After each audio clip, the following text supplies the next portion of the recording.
Alright, it looks like we're live. Everything looks good. Okay.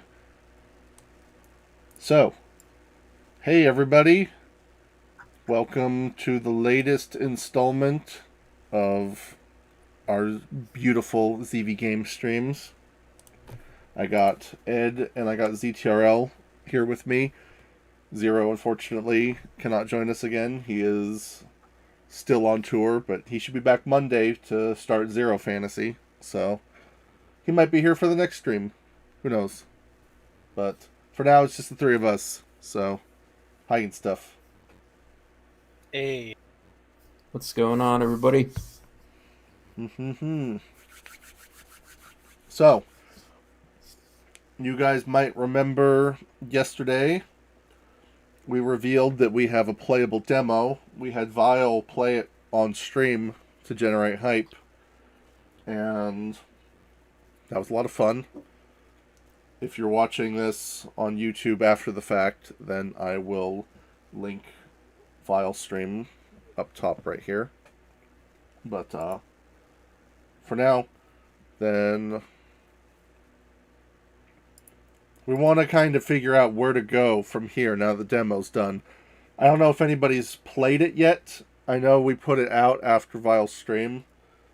Probably not, because everybody already kind of saw what it was all about when Vile streamed it.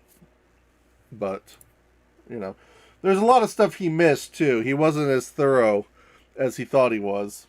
So, it's worth opening up and playing around with, if for no other reason than you might find a bug that we missed. indeed. We tried to play test it lots of times and tried to break it a lot of different ways, and boy did we break it a lot of different ways, but Yeah, I did. it's pretty stable now. But you know, sometimes it got weird, but anyway, that's part of the fun of any kind of programming. Yeah, But we finally reached our goal of having the game more or less done up until we leave Mallardale. We leave our hometown. And it was pretty decent. We got about an hour of gameplay out of it. Like, I was a little surprised how involved it ended up getting. But it was a lot of fun. It was fun to work on. A lot of long nights, though. But that was just so we would have something to show off. Because we've skipped doing a stream the last two times we were scheduled to do this. Just because of a lack of anything to really talk about. Because a lot of it was just working on getting implemented what we already decided to implement. And, you know, you'd think it would be pretty easy with RPG Maker, a program that streamlines the game making process. It's still pretty complicated sometimes.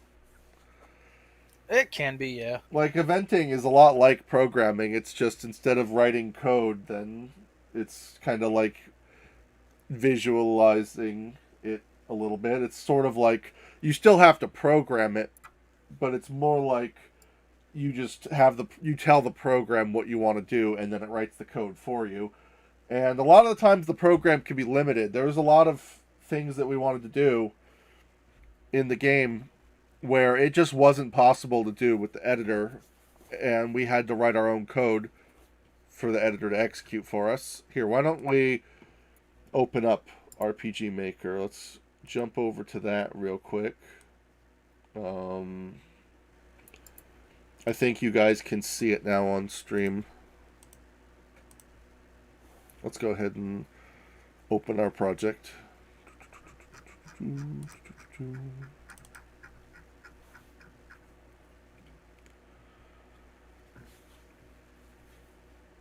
Yeah, just to demonstrate a few things, then say, let's go to Mallardale. These fucking kids here. You know, we have as you might have seen in the demo, you know, Timmy and Sally and their dog Sprinkles are running around playing tag in this area in the beginning. And that was actually very complicated to program. not so much just like getting them to run in a circle. That's easy. Getting Timmy to run in a circle was fine. Getting Sally and Sprinkles to synchronize with him and chase after him and to run back to follow him if they get separated was very complicated to figure out. It ended up not being like a excessively complicated code, but we went through a lot of different things trying to figure out how to make it work. And Yeah. just to like demonstrate that a little bit, then we had to write some code to save the coordinates for Timmy and Sally into arrays, which is not a native function of RPG Maker. And then you see, look, like Timmy's got 9 pages of events right here. Jeez. For all the different scenarios and crap. And his move route is basically like half of it is executing custom code that is updating those arrays that we saved. And then, Sally, for example, then her script is basically just updating not only her own arrays, but to, like track onto those variables we set for Timmy and execute all of it in like one line of code. And it was just, it was a pain in the butt.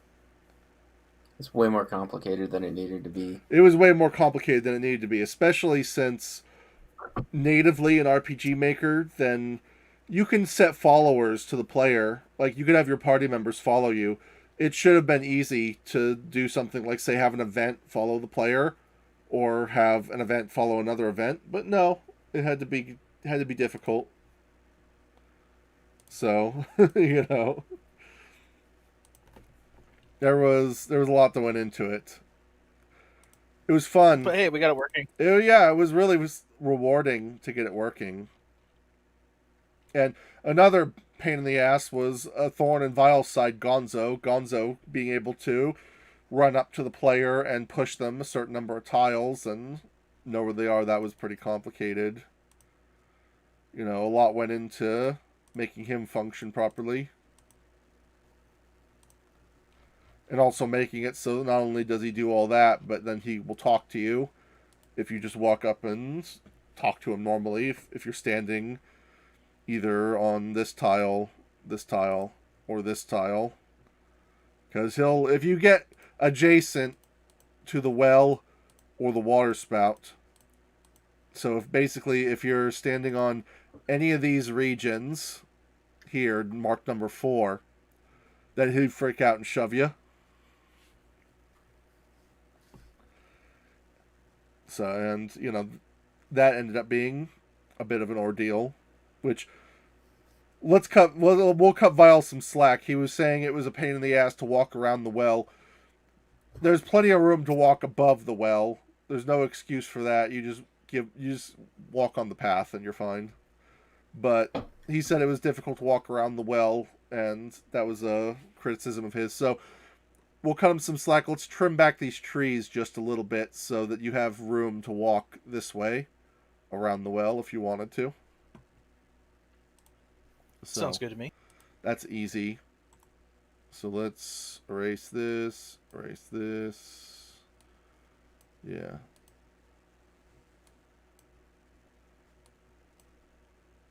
That looks like it'll probably give enough room.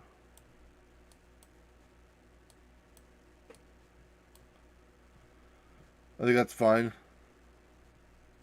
That look fine to you guys? That looks fine to me. Or maybe... It looks fine. It looks a little bare now. We'll get rid of these trees.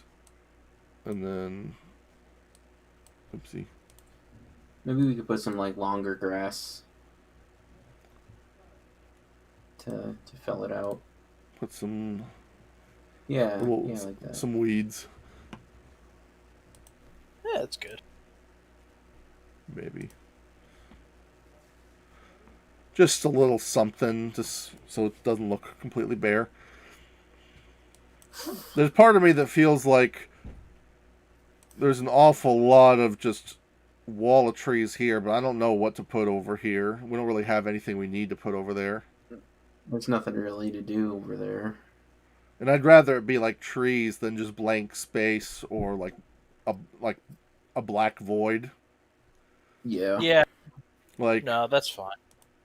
Like the backwoods here used to have a lot of black void in it. Like let me see if I found the beta version of the backwood. Yeah, so it was a very small originally. And so this here would have just been a transparent void, and the edges of the screen where it cut off on the map would have ended up being just black space, and it ended up not looking that good. So we spiced it up a lot more and added some to it, made it look like you could kind of see the part of the house, and I think that was better. Black Void is fine if it's like an indoor location, because it's like that's the limit of what you can see. Yeah, I don't really mind it on the houses. For example, Like houses, caves, shit like that. Like let's boot the game real quick. Show some examples. Because that was another change we made. I don't know if anybody noticed, but the screen used to be like 4:3, like this, like the default RPG Maker screen. But we changed it to widescreen to fit more modern monitors like this. And that caused some funny stuff to happen at parts. Like, this one.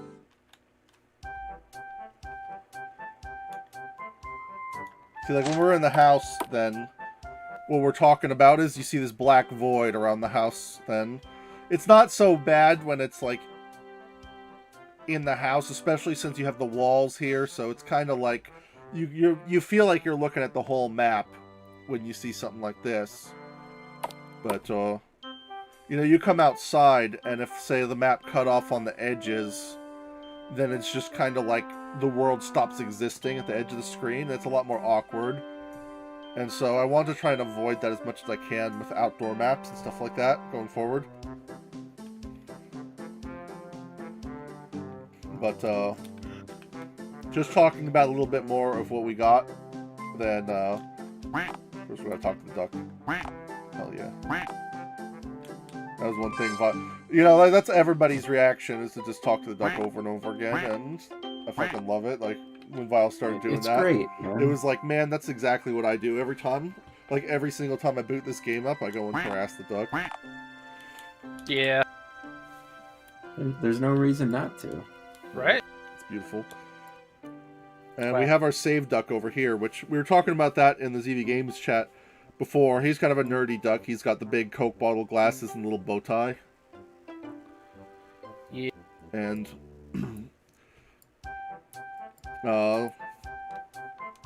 as is implied by this sign talking about duck ponds, then this is what we're going to do with our save points. Then everywhere where you're able to save the game or do anything, I shouldn't call them save points necessarily, since they're more than save points. You'll see a sign like this duck feeding sign, and these little sparklies next to bodies of water in the game. And those will be, every time you come up to them, you'll have the option to either feed or cancel if it's an empty pond. And we can't feed right now because we don't have We didn't program it. we don't well, right now in the game the character doesn't have the crackers to feed the ducks, because we're gonna make different kinds of crackers where, you know, actually let me just open the item database, because the items actually do exist. Like, say, here's the memory crackers, and when you throw these into the pond, it will summon the save ducks, these little blue guys. So let's say you come up to the pond and it's empty, and you go to feed, it'll open your item menu up here, which we saw that a few times in the demo, like when you have to choose the item to use on the drunk guard or, you know, whatever.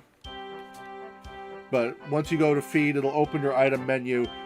You can pick from your crackers out of your items. I might be able to make it so that it'll only show crackers in the menu. The default thing only allows us to have the item menu displayed, but we might be able to program it so that it only shows like the crackers you have available. So saying it would be better than, I think, having it pop up and give you the option to throw a potion in there and just give you like a buzzer when you try and do it. One of these. Yeah. But you'll throw the crackers in there and it'll summon a duck to it. I'm thinking the ponds could be different sizes so they could house up to maybe 3 different kinds of ducks. 3 or 4 maybe, and you know, you have the save ducks here, and when you summon them, then it'll let you save your game when you interact with the pond. But we might have another one like the Dr. Ducks, the Ductors, where you can heal. So that will add like a heal option here, which if we look at the code for the save points, for example, where's home?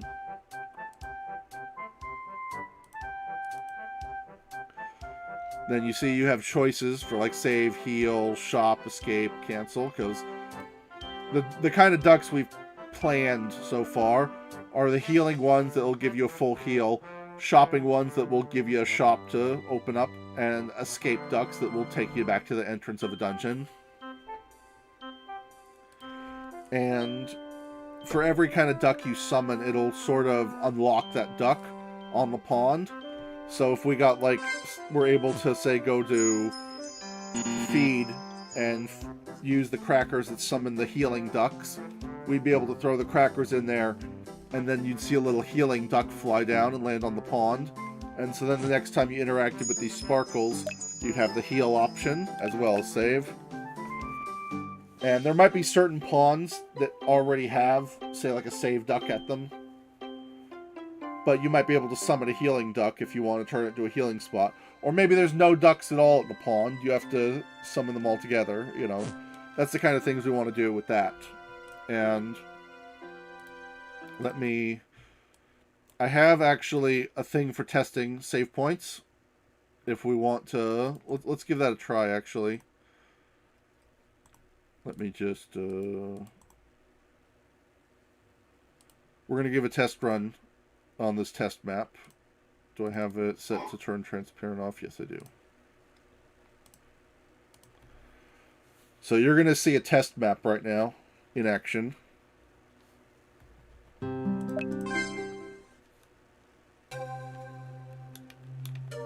As you see, we got a few test things like the glowing eyes for the monster and sparklies, and testing the ducks swimming in different patterns, which we have our trusty save ducks. We haven't programmed in, or rather we haven't sprited the other kinds of ducks yet, so we just have generic ducks in there, but those will be different kinds of special ducks. And we have our duck pond signed. If you want to see what I mean, an example, we have this black void on the sides of the screen now, and it kind of looks gross with an outdoor map like this. Yeah. But as you see, we have the feed option, and here we have crackers. So I'm going to summon a memory duck now. That's what it's going to look like.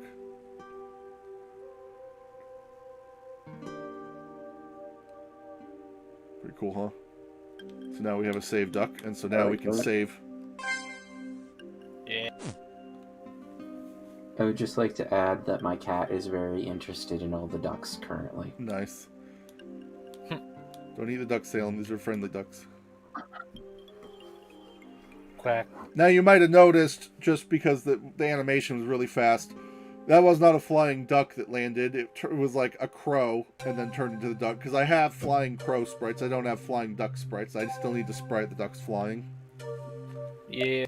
So we use the crow as a placeholder, but you know, it Can was you have more than one duck in there, though? yeah. We can't have more than one duck in there, but I don't think it's programmed quite right to do it. We'll see what happens. Oh wait, that's right. So I can't throw the memory crackers in because the memory duck's already present. What happens if I do a different one? Nothing, because I haven't programmed what happens when you throw those crackers in yet. Oh well. Yeah. That's one of the problems, though, is we have to streamline the code for the save points. And that's something I'll probably make Ed do. Because he could probably find a more creative way to do it than I did it. And make it more easy to port over so that we could make it as easy as possible to just set up these save points wherever we want. Yeah.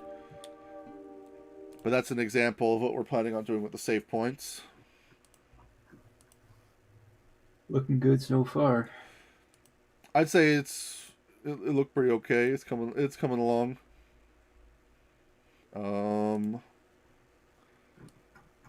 Just giving some more insider details. Here's another thing. Let's go back to test map. Let's make a new event that'll be our phone. Because I want to show you the telephones. Because we plan to do hints kind of like they do it in Link's Awakening, where you have the telephone huts where they're just little houses you walk into. They're glorified phone booths, basically. Little houses. They'll have the sign with the phone on it. Like, we saw one in Mallardale. It was over here, which is where, like, Old Man Jeremiah and his angry twin brother, Old Man Jebediah, live. You'll see little tiny houses with these little phone icons on them out around the world. And when you go into them, it might just be one little square room with a telephone on a table in the middle, kind of like they do it in Link's Awakening. And in here, this is where Old Man Jeremiah and Old Man Jebediah live. So you come inside and you could just talk to them, and you can choose who you talk to. In the telephone huts, how it'll work is you'll just have this little table with the phone, and you'll call, and one of these two is going to answer, and you don't know who you're going to get. And Old Man Jeremiah is kind, and he will give you usually a vague hint, trying to push you in the right direction. Jebediah is an asshole, and sometimes his advice is actually more useful, because even if it's mean, it's blunt and to the point. But sometimes he just won't help you. It will be totally unhelpful. He'll just be a dick about it. And that's what we want to do. We want to make it so when you go to these telephone huts and you call for a tip, it's going to be a 50-50 chance of being one of these two assholes. So let's just... We'll make this pile of money be a phone for now, because rather than dig around trying to find the phone icon. We'll do common event. We'll do phone hint. We'll make it same as character. So this way, when we walk up to it and press the button, we'll call the phone. And seeing as though none of the game switches should be flipped, Old Man Jeremiah and Old Man Jebediah should only just give their default responses. But normally, in the game, when you call them, they'll give you advice depending on what part of the story you're in. Kind of a hint on what you need to do next. So let's test it.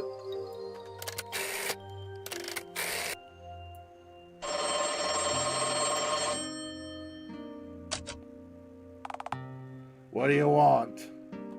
Bah! Bother someone else. There, now quit bothering me.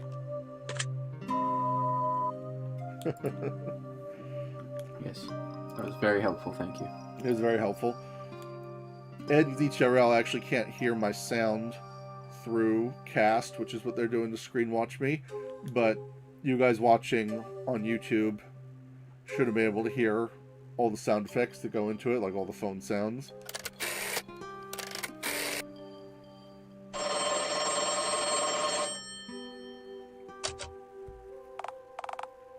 Hello, is that you, hero? Sup, old man Jeremiah. I can give you all kinds of useful advice. Please do. I hope that helps. Call again anytime. Yeah. So that's another thing we had got mostly done, is the phone hints, which is managed through this common event here.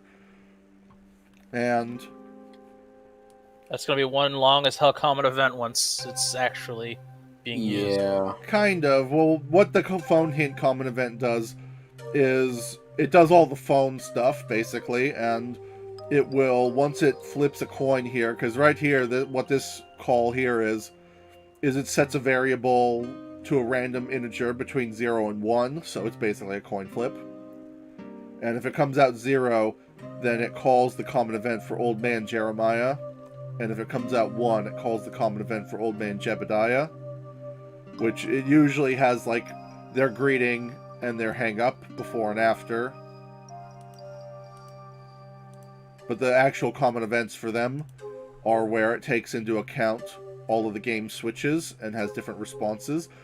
And yeah, it's gonna get really long by the time the game's done, because it's already this long just for the tutorial, for all the different parts of the game you could be at.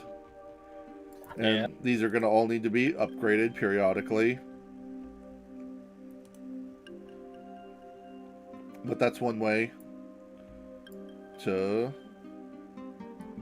That's one thing that we're working on that came out good.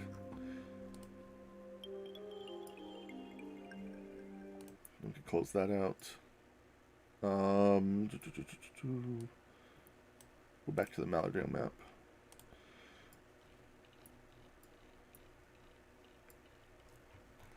This was an interesting learning experience doing this demo. Getting just the beginning of the game done. Like, I tried to include as much variety in as possible, not only to make it interesting for the player, but to kind of give us precedent to do kinds of mini games. Like we did the hide and seek mini game here, which is, you know, managed by this invisible event that moves the kids and the dogs around, and you got to go find them, and there's a time limit. And we also had the mini game where you're helping out in the bar, which, you know, as you can see, all these events are like all the soldiers and the ones on the tables, as well as these two events here managing the bar minigame. Because, you know, this is where you come to pick up the different food that gets brought up. And you bring up... that part surprised me when I was playing the demo for the first time. Yeah, which it was a fun experiment to do. It was a little complicated, but it would have been more complicated if you could actually lose the event and there was consequences to losing. But now that we've done this much, I mean, these events could be easily ported over to another map and tweaked to do this event in like another town, and we could make it harder. And we might do that in the future. That could be fun. Yeah. Be a good way to give the player an option to grind for money. You know, give them a part-time job when they're low on cash. Yeah, it could be something like that, or it could just be maybe there's a side quest that where you have to do it or something. Yeah. Or, you know, whatever. Same thing with something similar to, like, we did the housekeeping thing in the rooms in the inn. Then, you know, wasn't much. Yeah. Very deeply enjoyed the third room. Oh yeah. The horror scene that is room number 3. Well, I walked in and with it. I walked in there and I was just like,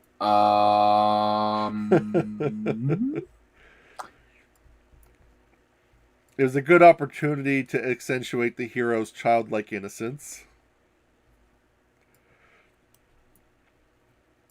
among other things.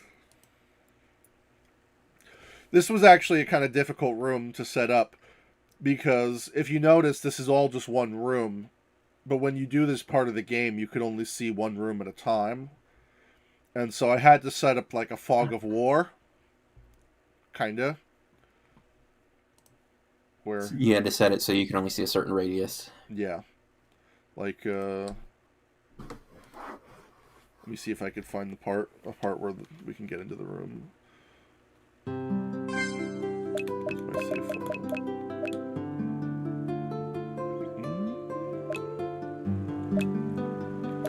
Yes, this is before we did that, I think.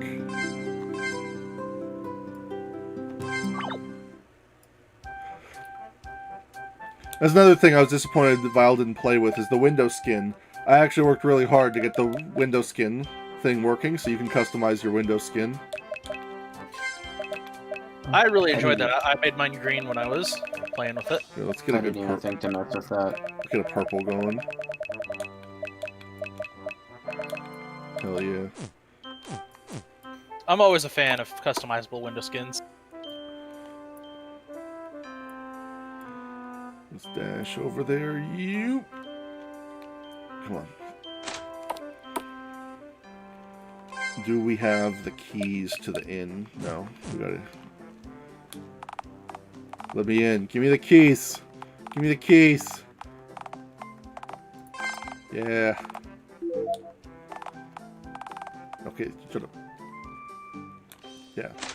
See, like, you walk into this middle room, you can't see the rooms on the left and right, even though the editor, They are there, they're yeah. right there. And likewise, we go to the murder room, you can't see the room over here. And we did that by using a plugin that does custom lighting. And the custom lighting plugin is very powerful. And it's like it's how we did like Grinhilda's shop here. Or like the hero's house at nighttime when we had all the pretty lighting effects. Then as you can see, it's kind of dark in here, and there's got like the colored lights, like some light shining through the window, and a little bit of a glow on the skull, and the mortar and pestle, and the candles are lit. I do really like the lighting engine. It's very nice. Yeah, that was really cool. It is really cool. It's very big pain in the ass to set up, though, so I don't want to do it all the time. But for certain maps, I think it adds a lot of atmosphere to them. It is really cool. Definitely. And the way I did the lighting for this map was when you're in the inn, then when you go through the doors, then what it does is it sets up a region block, which the region block makes it so that light can't pass through a certain region, and so I pretty much enclosed all of the rooms in this region that blocks light from getting through. So any light shining from this room can't get through here and into this room. And then Makes these sense. little events in the middle of the room are actually lights. Like, all they are is just lights that just fill the entire room with light to make it look like it's just normal, well lit. And so not only do I have the region blocks to stop the light from leaking out of, say, this room into this room, but we also numbered the lights so that we can turn them on in the rooms. So if you walk through the door number 1 into room 1, it turns the light on in room 1 and the light off in rooms 2 and 3. And the result for that is it makes these 2 rooms dark and this one light, and the region block keeps any light from this room that's keeping this map well lit from bleeding over into one of the other rooms. And it kind of creates that fog of war effect where you can sort of selectively black out parts of the map. And that was actually, it sounds relatively straightforward when I'm explaining it like that, but it was a bitch and a half for me to figure out how to do it effectively and set it up. Yeah.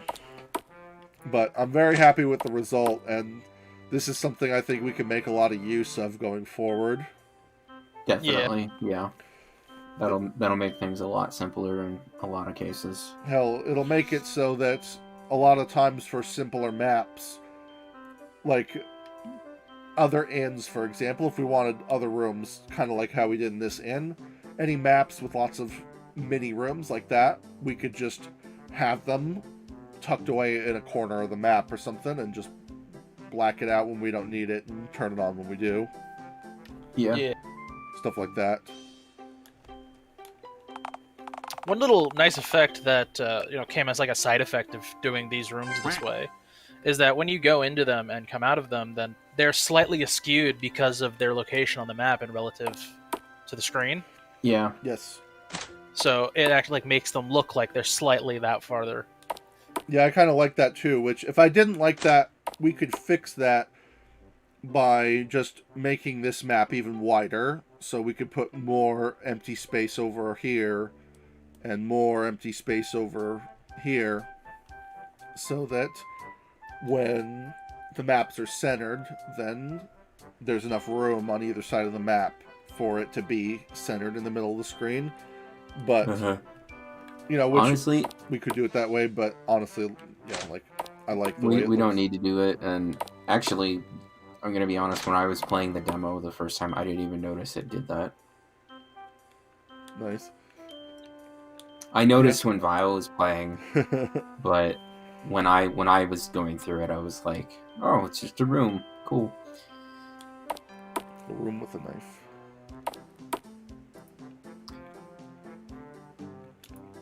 I also really enjoyed This is the Ducks Room. I'm disappointed we couldn't just leave the duck in there. Yeah, I get it, but it was funny. This is the Ducks Room. Where? What a majestic creature. I did enjoy writing the pain in the ass responses. I said this in the chat yesterday, but it was inspired by A Link to the Past. How? When you're in the Dark World and you got to give the monkey money to open the Dark Palace, then you get the option to give him money. And instead of just give it like a yes or no thing, it's like you give him the money or never give him anything. And I just thought it was like so ridiculous. Like it's like, just fuck how extreme the no answer was. Yeah. And it's the same thing when you find the goblin in the waterfall and he's keeping a secret to everybody, and you get the option to like keep it a secret or tell everybody. And it was like, wow, Link's a stinker. And so that's why I had all these like stupid sort of replies whenever you had to do favors for anybody. Yeah, I did really enjoy those. Definitely giving it a unique atmosphere. I like playing through the demo. I didn't feel like I was playing any other, game. So that's really good. Especially for an RPG Maker game, because they all come out fairly standard. Yeah, they all kind of have they're very samey, which is what I don't like about RPG Maker games generally. And so, for me, I'm familiar with RPG Maker, so I see RPG Maker graphics, I just know it's RPG Maker immediately. And that usually is kind of off-putting when I see RPG Maker made games. But, yeah, for this, though, I'm trying not to let it bug me because it's like, God, I need to find one where Martha's actually outside.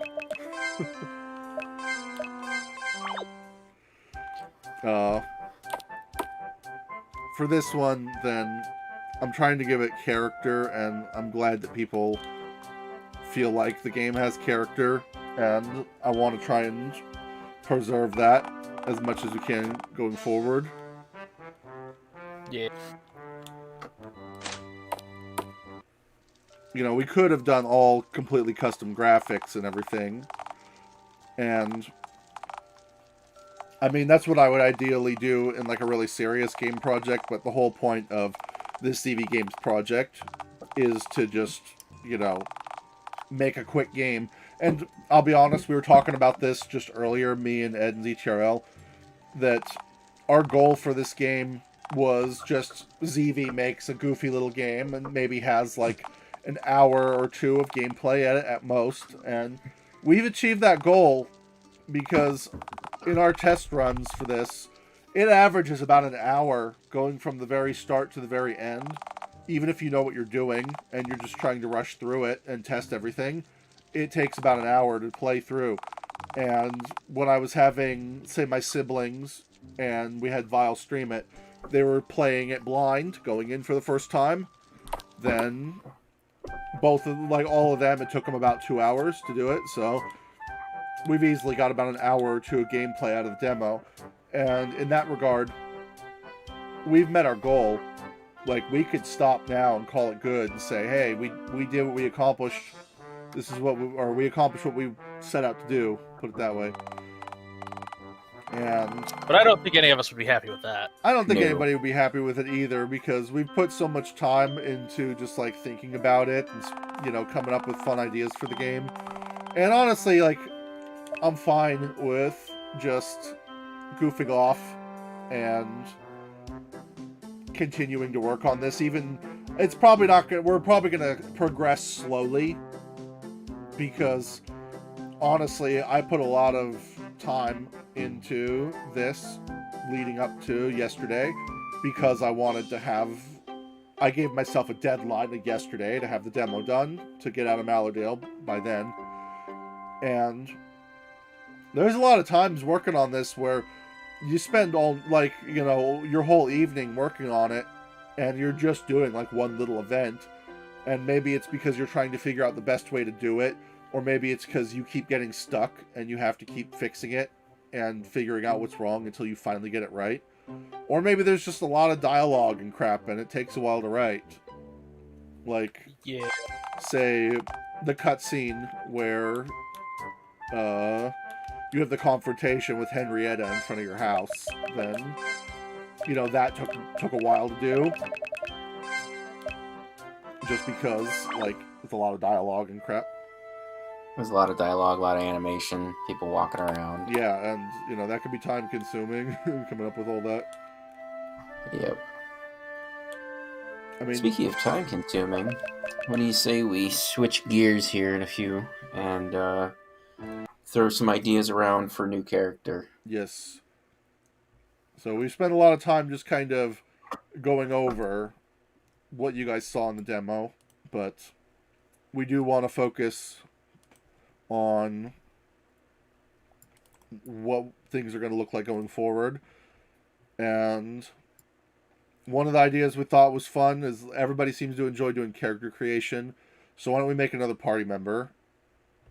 You know, we've already let me open the things. Well, actually I could open in this. Here's our character creator. All of you should be pretty familiar with that by now, because, like, you know, obviously we put it out there and everybody's been playing with it. So, you know, there's our hero. Where is it? Henrietta. Our pain in the ass wannabe knight. Good old bitch tits. Is this the right Dark Fang? That was the old one, but close enough. This is the one we did on stream. Right. Because we redid his design recently, and he looks pretty good in the new design. Like, where's the... I think we tweaked the hood. That's the old one. Here's the new Dark Fang. Looks a lot better. Yeah. We couldn't do this complicated layering in this editor, though. So his was kind of put together with the pieces put together individually by me in Photoshop.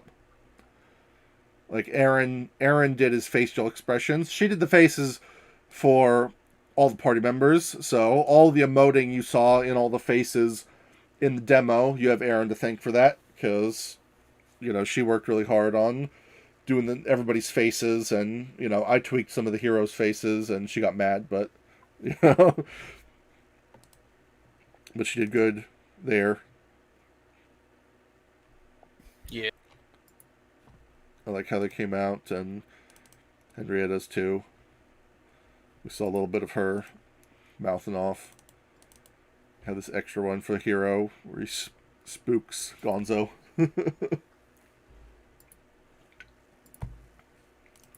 Yeah, that was good stuff. I liked that. But Honestly, the opening act turned out to be a lot more elaborate than I was expecting originally, just by the basic outline that we had. yeah, It's not a bad thing. I just wasn't expecting it to be that. no, yeah, it got pretty involved, but I think that could be a good thing, because it gives you a chance to establish the main hero before he sets out on his journey. You establish his character, and then by the time he sets out, then you can kind of focus on developing, say, Henrietta, and then when he joins Teddy and Dark Fang and everybody else. And it also gives you an attachment to the hometown. Like, you got to know Mallardale and all of its citizens, and all of its NPCs ended up being real characters, which is not something I was expecting going into it, but just doing all the writing for it, it ended up being pretty goofy. And that was, I guess, it's one of the ideas behind this. We wanted the story to be really tongue-in-cheek, the writing to be very tongue-in-cheek, and Yeah. ended up coming out fun. But our party members so far, we got the hero, we got Henrietta, Teddy, of course, our buff healer who screams at people, Dark Fang, our edgy McEdgelord, Edgerton, and then our gun-toting little girl, Sophia. And she's like the little princess. Sophia Anastasia Gwendolyn von Mallenberg, to be exact. Oh yeah, I'm glad somebody remembered all that. I wrote it down.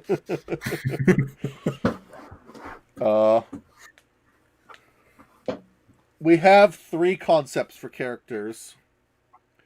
We have the Brawler Bitch, which we don't know anything about her, just that she's like the monk. Vile suggested that she be... I think he said it was like she should be like a schoolgirl, like a teenage schoolgirl who's like, a badass.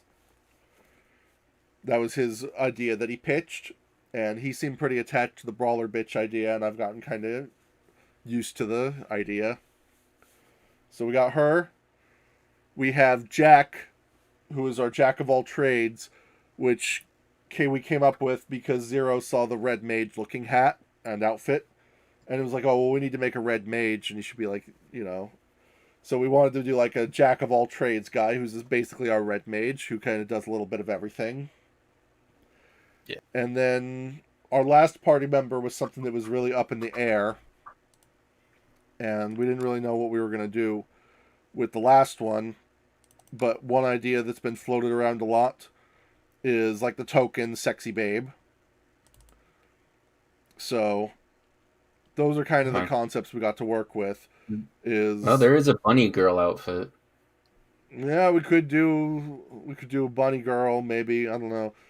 Or we could do, so I'm okay with the sexy babe thing, because I like the idea of 4 girls and 4 boys. It rounds out the party real nice, because we've got already 3 guys, because we got the hero, we got Teddy, we got Dark Fang, and then we get like Jack as our last guy. And then we can have, say, Henrietta and Sophia, and then we get the Brawler Bitch and the sexy babe. So that would, like I said, round things out quite a bit. Yeah. So let's do a new character. So out of our remaining party members, our jack of all trades, our sexy babe, and our Brawler Bitch, which one do you guys in the chat and you guys here with me, who do you want to see made next? Um, Any preferences? Let's get a vote going. I was thinking Jack, but I was also thinking maybe we could save him for when Zero came back, since it was his idea originally. Yeah, I mean, at the same time, Jack would be really easy to whip up because we already kind of know what he's going to dress like, at least. Yeah. Aaron Fair. says Jack, so I think it would be fun to do the brawler bitch. yeah. Kind of make her look like a delinquent. We got schoolgirl outfits to work with if we wanted to do something like that, like what Vile originally suggested.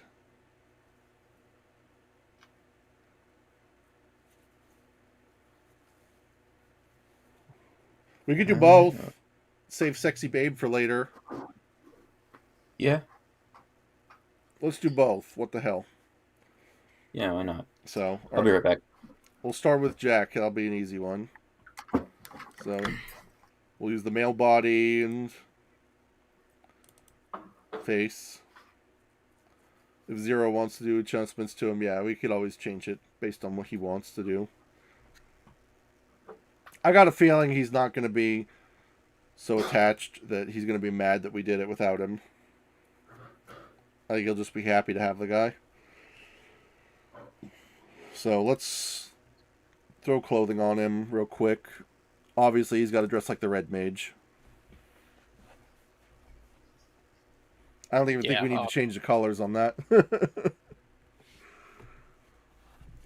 Right? Maybe I would make it maybe a little brighter, but well, that's fine as it is. Let's see.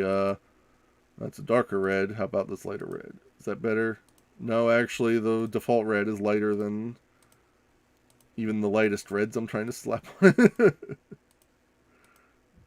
Yeah, I don't think we can make it lighter without making a new gradient. Of course. Which we could do. It wouldn't be that hard. Yeah.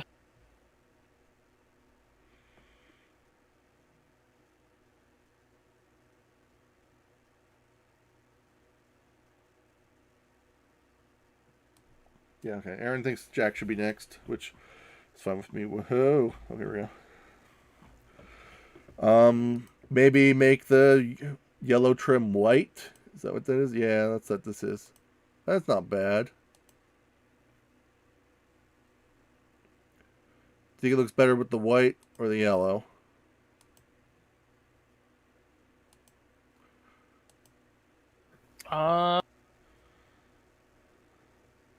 It's hard to tell because my quality's going to poop. Oh. Can you guys in the chat see? Let me zoom in a little bit. Oh, Jesus, a little too much. I think that looks good. Zoom in a little bit more. See his sprites up close. There's the yellow. There's the white.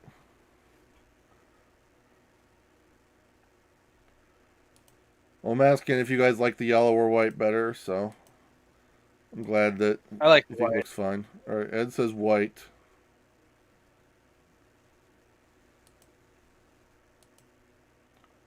Aaron says white. Tony says maybe try more of a gold color, like that kind of yellow. That's kind of a rusty yellow. This is a bit more of a gold. That one's a bit golder. It's kind of orange.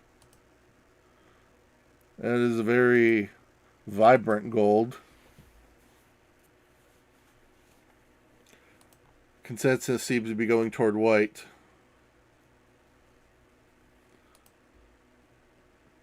White, gold, yellow.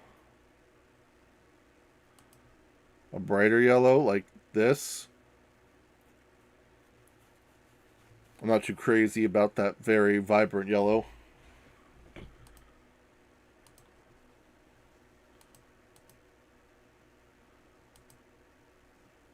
It's not. It looks fine on the portrait, but on the sprites, then it kind of is a little too much. Yeah.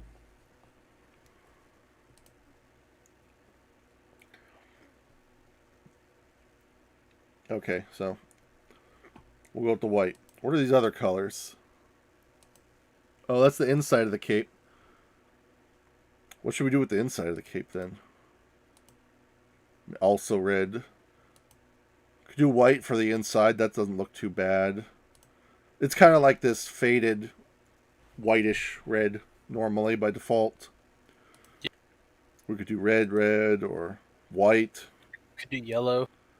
Yeah, we could do yellow for the inside. Oh, that's obnoxious. How about darker yellow? Like that's actually not bad. it's all right.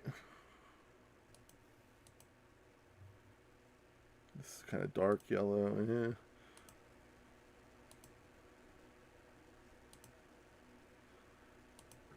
Like a brown.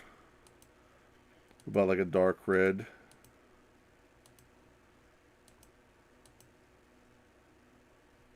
How about black? How's black look? Yeah, Aaron says black. The black doesn't look bad, honestly. Black's pretty good, yeah. Let's zoom out a little, see more of the sprites. I don't imagine Zero will have a problem with a red and black red mage. I don't hate the black, but it makes it kind of hard to see some of the details. How about Fire Emblem Blue? Yeah. No. I'm back. Welcome back. But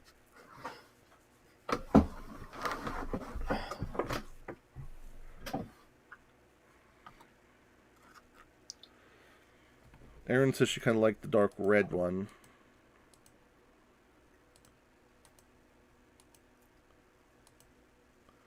The darkest red I got. This is the darkest red I got.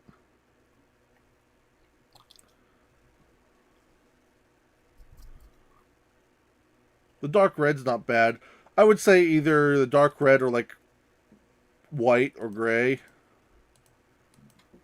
Like I don't know if I would do black, but no, I don't know. Maybe I am leaning toward the red after all, like the darker red. that's fine. I like the red. All right, we'll go with the dark red. What is this color change? Oh, it's just a little brooch on his cape, a little gem on it. See, it's by default it's yellow. It looked good when he had all this other yellow, but now he doesn't really, so could change it to a different color. Or we could leave it yellow, it's just an accent thing. We should have it match his eye color, so why don't we come back to that one? We can complement his eyes when we do his face. Does it change anything on the sprite? No, it's not like... It doesn't look like it's rendered on the sprite. Well, actually, there might be a couple pixels. Let me... Yeah, it looks like around Yeah, his crotch. he's got a couple little pixels. He's got another gem on his belt here. Yeah. Okay, well... We'll come back to that. It's hard to tell because like the quality keeps like going in and out for me. Yeah.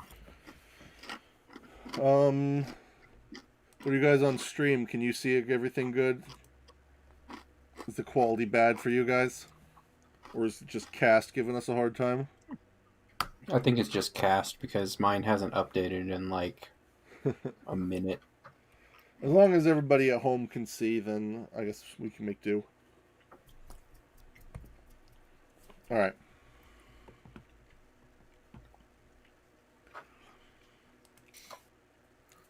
What kind of personality should this guy have? Should he be the womanizer?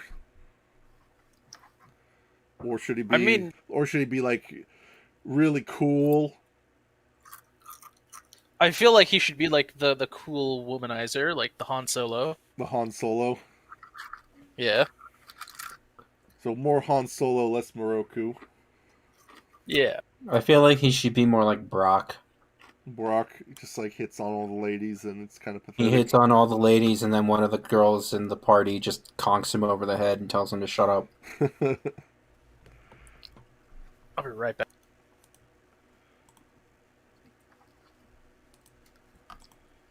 Do that way. Because if we figure out his personality, it'll make it easier to make his face. this janky shit. Wow, what's going on there? I don't know. I think I need to reconnect to cast. I'll be right back. Okay. Let's see. Everyone says all the other guys are kind of silly. He should be cool. He could be Han Solo. We could still poke fun at him a little bit. Okay, so we'll give him this kind of more defined jawline. That'll make him look sexier. Let's give him a nose. He needs a nose. How about a big honkin' schnoz? Yeah, there we go. Oh, yeah. Yeah, now we're talking.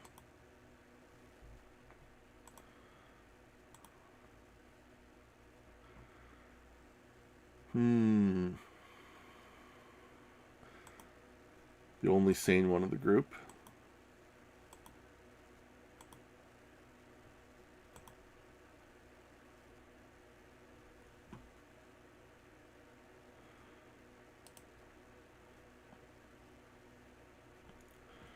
Let's see here. It's going to be a lot harder to make the faces and stuff without the cells being numbered. So Aaron says 4 or 5. 4 or 5.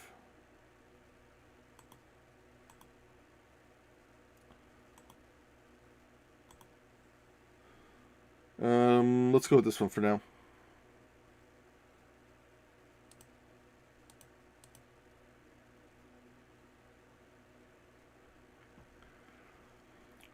Eyes. See, those are the hero's eyes, so he can't have those eyes. Those are off limits. That one makes him look kind of cute.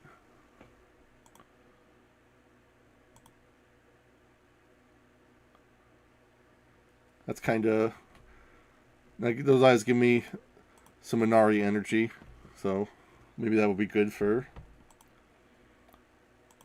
the low-key womanizer. Or this thick eyelashes. Where he gets this stuff with this creepy Orochimaru look. These thinner eyes with the big eyelashes. My face win. See, Erin doesn't like that one. Doesn't hate that one, rather. She says not bad. Go with that for now. Eyebrows. Oh yeah. Perfect. Give him a big smile too. Ladies.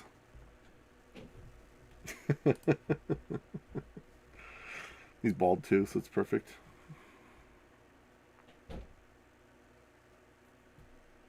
Oh, Tony says yes, that means it's official.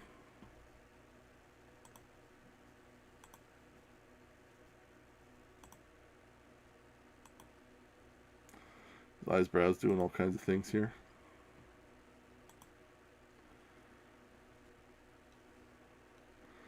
Look at all these fun eyebrows.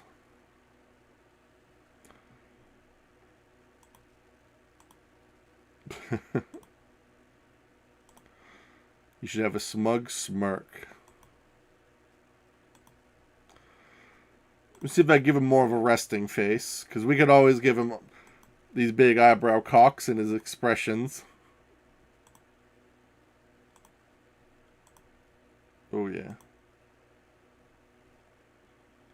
That's not terrible.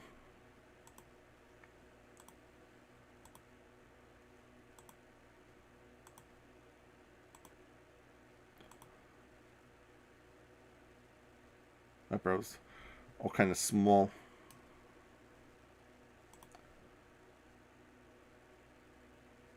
It's not bad.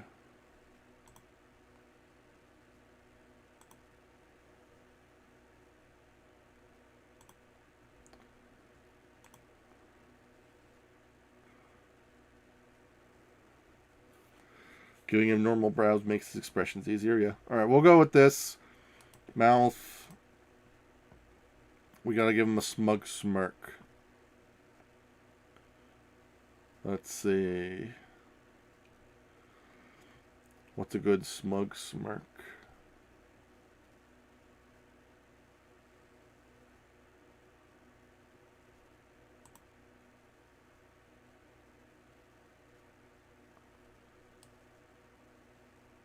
First W. Wow, look at this fucking guy. I already want to punch him.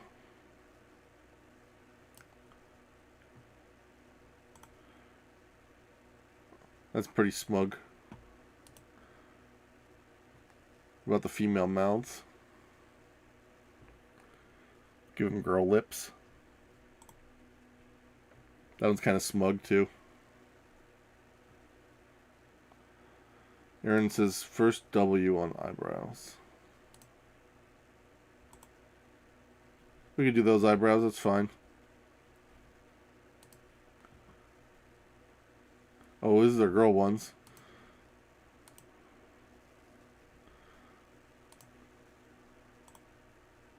Oh, they're the same eyebrows either way. That's fine.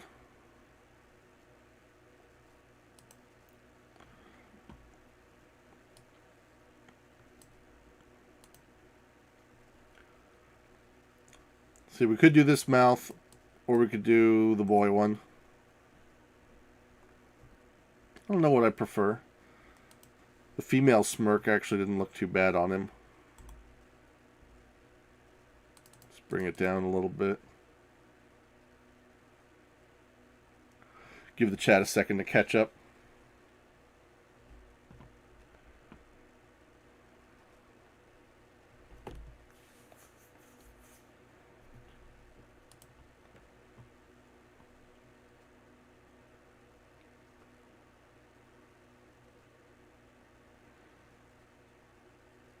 Second row 9 on the boys. 1, 2, 3, 4, 5, 6, 7, 8, 9. That don't look right. She probably meant this one. This is not bad.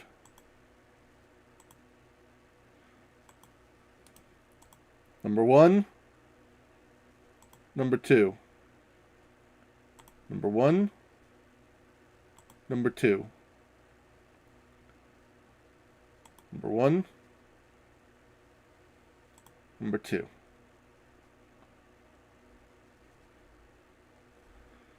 Okay.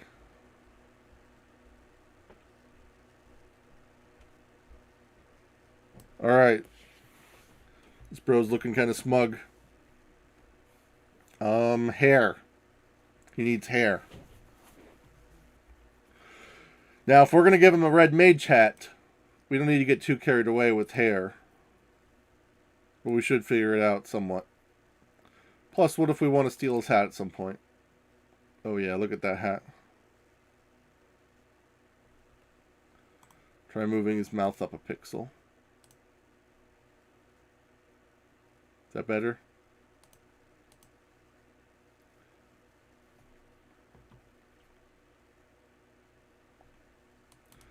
Hat.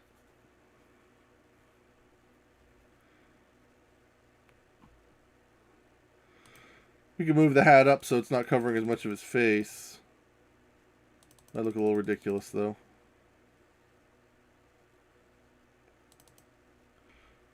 We can move his head down a little. 2, 3, 4, 5. 2, 3, 4, 5.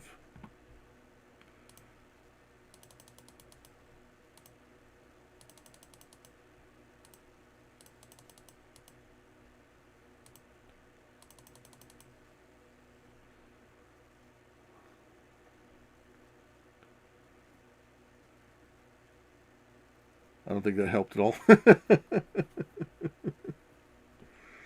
Just made his neck look shorter.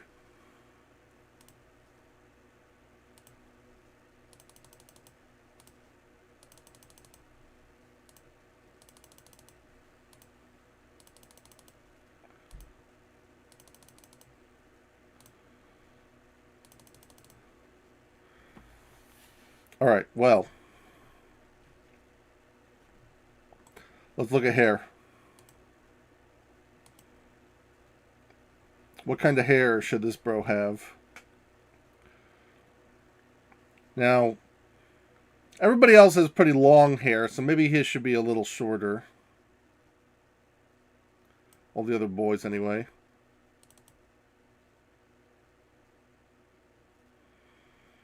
It's not terrible. It's kind of wild, like the heroes.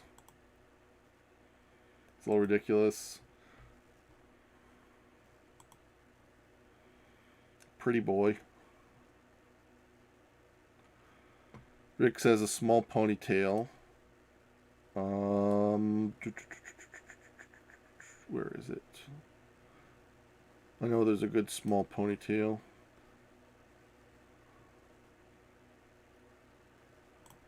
There's this one. It's got a little ponytail. And there's another one. Well, this one is kind of the same deal. That's not what I was thinking of.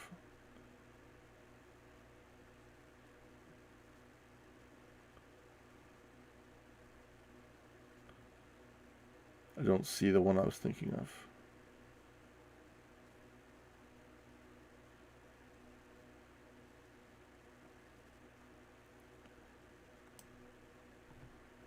It wasn't a female hair that I was thinking of, was it? No. Where is the hair?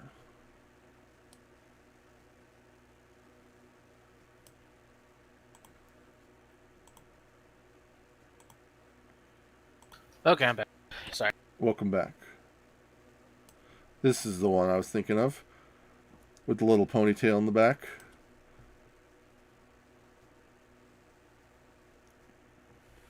I mean, we could do that. The hero already kind of has, like, the little ponytail. It's not, like, little, but it's kind of a rat tail. Yeah.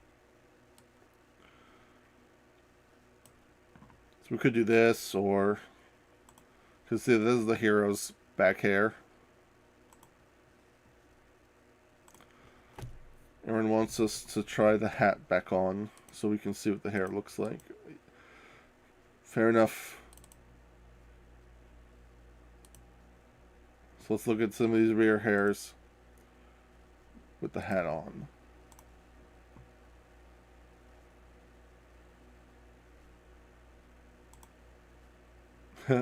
No. That's not terrible.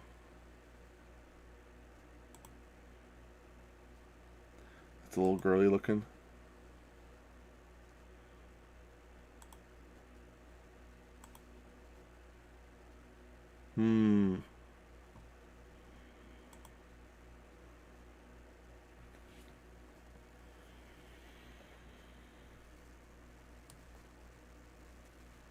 Yeah, I suppose fair enough. Aaron says there's not much point in doing the hair nice if we can't see it under the hat, so.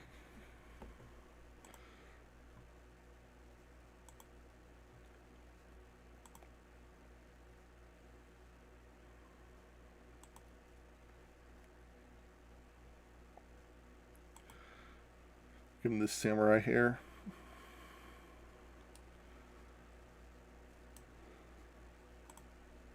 No.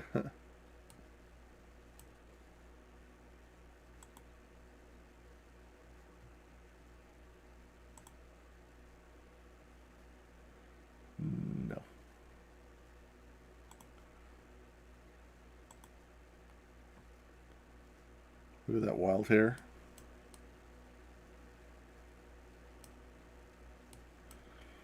Now, I'm definitely more of a fan of the shorter ones.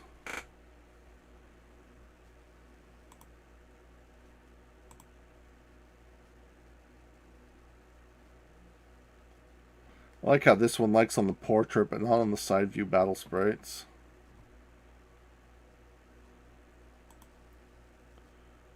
No.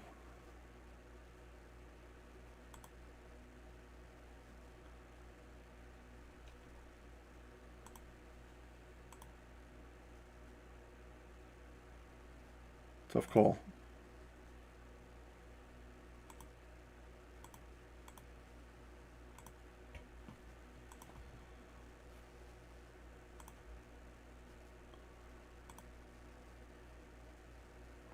Tough call.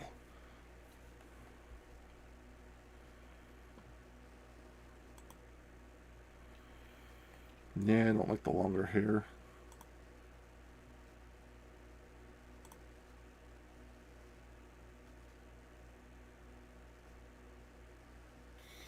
I'm talking occasionally. Z Charles AFK, I think. No, I've been here the whole time. It just isn't picking me up. Oh, that's weird. Oh, nice.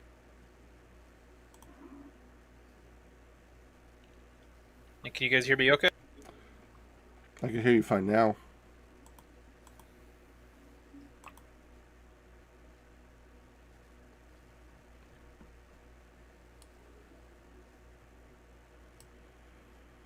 Sounds okay.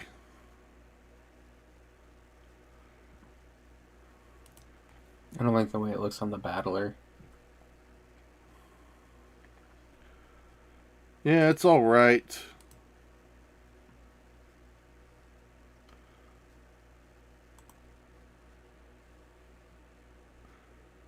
It's hard finding one that looks good on all three with the hat. Yeah. Oh, yeah. Aaron says third row, number 9. 1, 2, 3, 4, 5, 6, 7, 8, 9.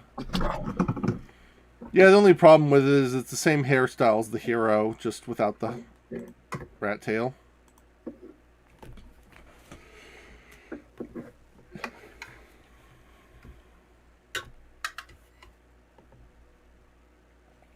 It also pokes up over the hat, some parts.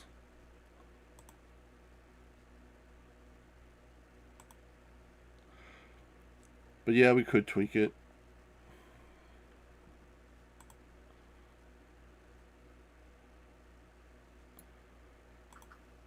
Oh yeah. The balding old man hair. But you can't tell he's balding, so it's fine. Yeah. So I guess it didn't pick me up earlier. I was thinking maybe we could give him like an embarrassing hairstyle that he's hiding under the giant hat. And then, at some point the hat gets knocked off and everybody's like, Nice hair, dude. That could be funny. They're just like, don't look at me. I'm hideous. Have a whole howl freak out. No, jeez.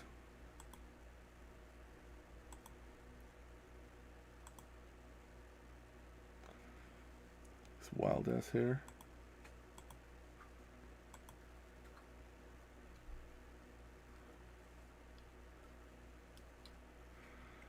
If that's the plan, gotta go with the balding one. Bald one.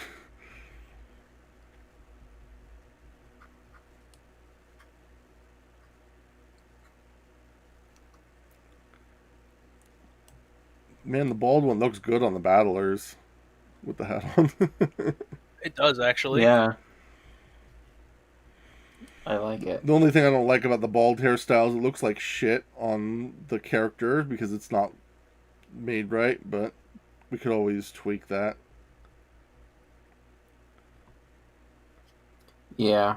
But I think it's worth tweaking, honestly, especially for the joke. I don't know. I mean, maybe, I don't know. I mean, so far it's my favorite for the battler. Maybe we can cut it out on the battle sprite and splice the sheet back together with a different one for the walking sprite. We could, yeah. Could use two different hairstyles that are close enough, but we're falling into a problem where it looks good on one of the three, but not all of them. Aaron likes number 1. I don't hate number 1. Number 1 looks good, except for the fact that it is clipping through the hat at lots of parts. But then again, I think that the balding sprite is basically this hair, but just bald on the top, practically. Yeah. So I mean, we could just use the bald hair for the battler and export it like that. That'll save us the trouble of having to edit the sprites, and then Yeah. use this hair for the character and the mugshot. So Sounds good to me. that'd be one way to do it. Do we want to be blonde? We could have him still be blonde. We haven't really messed with the hair color. It doesn't look bad, but we do have two characters that are blondish already. Well, we've got. I mean, Teddy has brown hair, and Sophia has blonde hair, and Henrietta has pink hair, and then Darkfang has Fire Emblem blue, and then we got black for the hero. So, like, having a blonde guy wouldn't be bad. Obviously, what we should do for Jack is he should most times have just regular blonde hair, but then sometimes it's yellow blonde and sometimes it's platinum blonde. That sounds too complicated. That sounds like making a bunch of different sprites for no reason. It's all the same. It's all he's not. There's no difference. It's all the same blonde, you guys. Purple, it's fine. You're right. We should do this color, but then just have it randomly be blonde sometimes and say it's the same color. That's what you do with red mages, right, Zero? Oh, wait, here to defend himself. You know, I actually don't hate the kind of, the orange hair. It doesn't look bad, but I mean, altogether, it's too much of the similar color. Yeah, I guess so. It's a little too much of, like you said, the same colors. Let's look further out.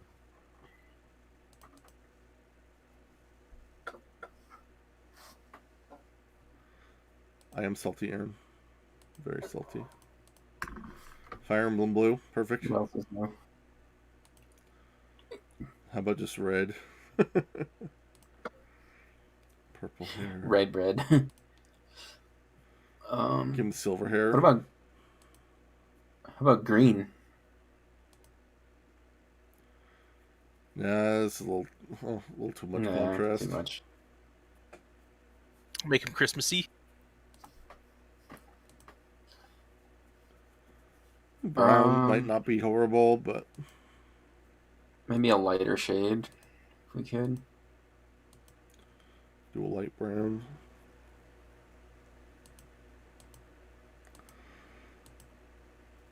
I don't know, because like on the walking sprite, it's kind of just all blending in for me.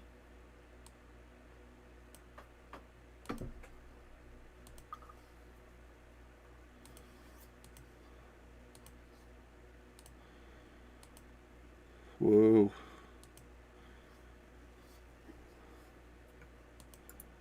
Pink. Blue. Purple. Give him Nightmare's hair color. Perfect. I don't know. I think I like the blonde, or maybe like a red, or like a red brown, or a light brown. Let's go blonde. What do you guys? How do you guys feel about blonde?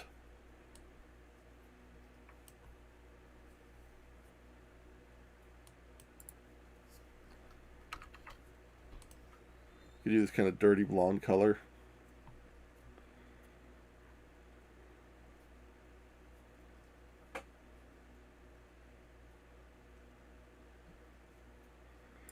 What do you think? Blonde, or the dirty blonde, Aaron? Tony? Anybody else paying attention?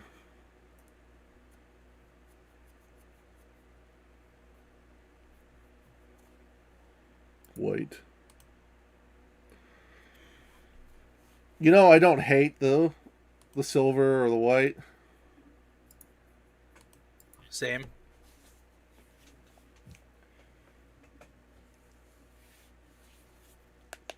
I feel like that makes him too old looking for what we were going for, but Yeah. Nah.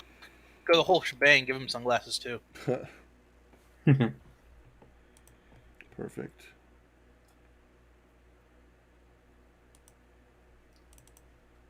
He's ready.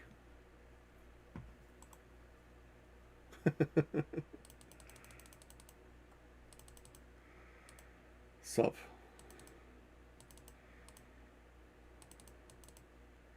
Looks like a fucking clown. He does.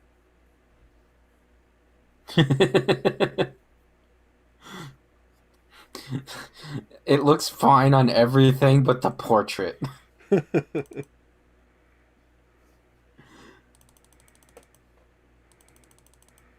Ladies. Okay, we'll go with the dirty blonde.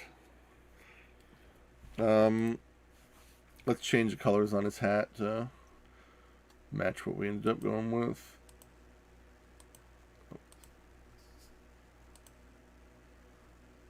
For the rest of his outfit. Which is this? What's that? We can probably leave that color. Kind of brown. Yeah, I'll leave that color. What is that one even changing? Oh, a little dangly part at the end of his hat. We'll make that match his eye color. What should his eye color be? Blue or green? Blue or green? There's blue, there's green.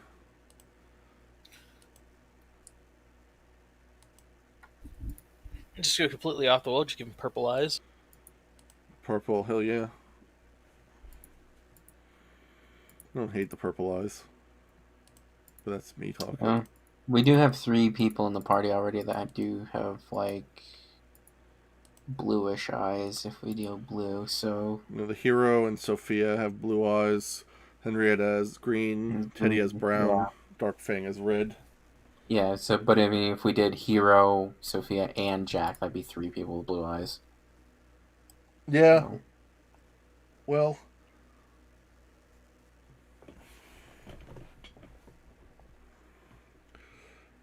How about yellow?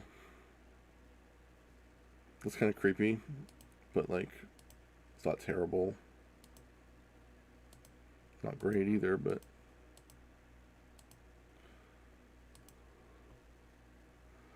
see, Aaron says green or purple for the eyes.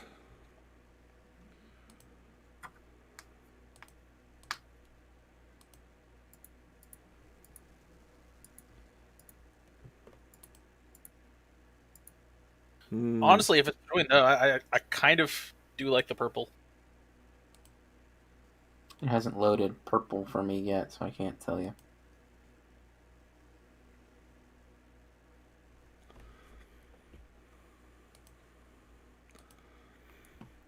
You do purple and then change the accents on.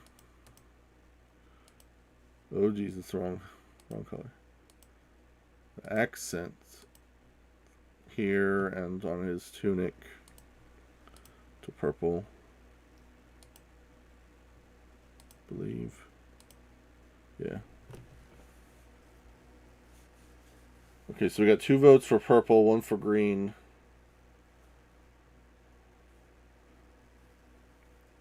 Rick or BB or Ninja, you still haven't seen. You say you haven't seen the purple. It finally loaded. Kind of like the green more. Okay, so we're I know tied. that's not helpful because now we're tied. But... Can we just do heterochromia? Give him 1 purple eye, 1 green eye. Jesus Christ. Sure, why not? if you want to do it. That'd be a little too ridiculous. I mean, isn't that kind of the idea, though? Yeah. It's all tongue in. No. I mean, he's a jack of all trades. He can do everything. Yeah. He's a fucking Mary Sue. Jesus Give him Christ. fucking heterochromia. No. I'm not gonna make it gay. Okay. There's the green eyes. There's purple eyes. What is... Never mind.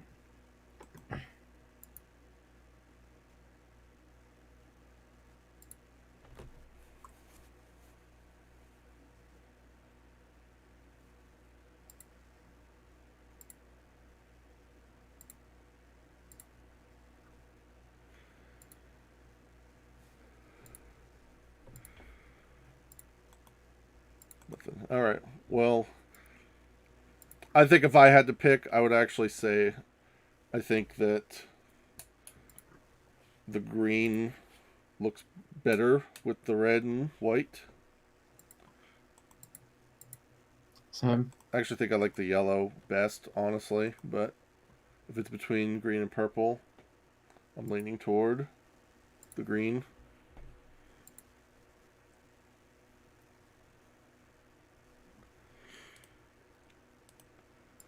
Let's see how does green look on everything.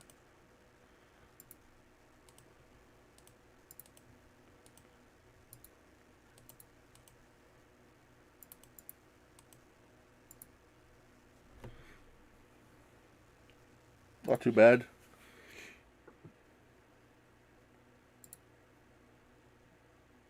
Yeah, I like it.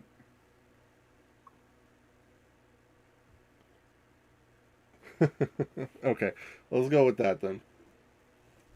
I think it's looking good. I'm a sucker for green eyes on blonde hair, though. Super Saiyan. Looks cool. Makes him look tough.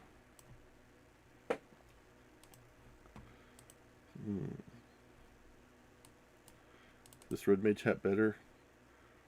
Certainly more flamboyant, but not better. Okay. Yike. This is looking like it could be our boy Jack. Let's save it. Hold on. Move that hat all the way up. Yeah, boy.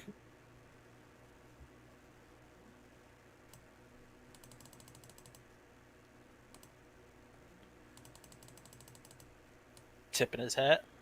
Milady.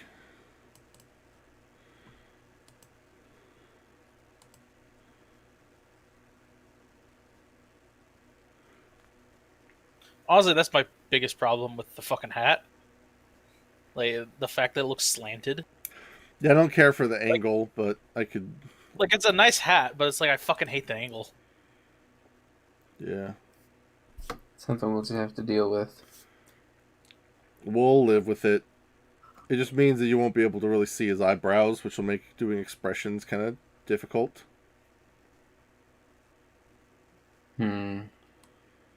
But that's not going to be the end of the world, I guess.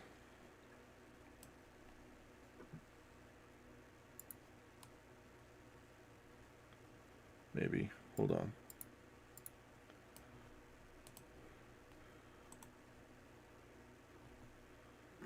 That just looks silly.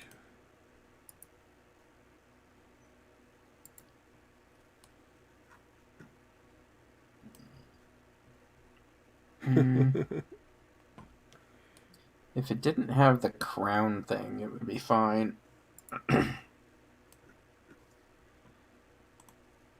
Cowboy hat. Oh, yeah. It's even better. These all have this low rims. Witch hat.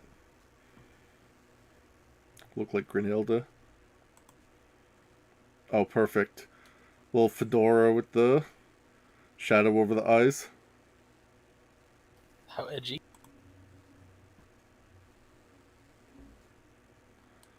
Oh no.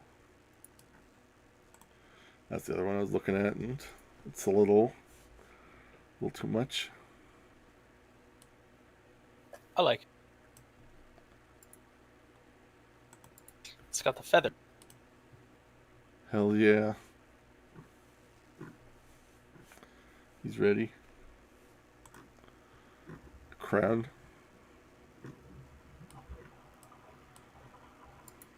Perfect. How about a Jack Sparrow hat? Oh, we can't because we're naming him Jack, probably. That's a little too on the nose. Da, da, da, da, da. Dun, dun, dun, dun, dun, dun, dun, dun. No.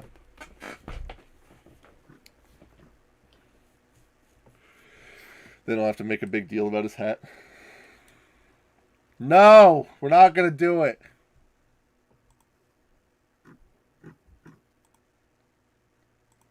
Oh, Naruto weeb. No, let's like Can we do that have like one? the art and mechanic where we can put different hats on him, Oh, brilliant. and we'll sell them as microtransactions. Fizz.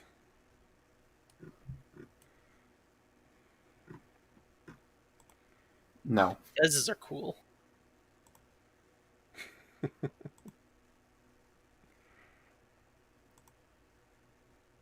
That one doesn't even have a thing on the portrait. What the hell?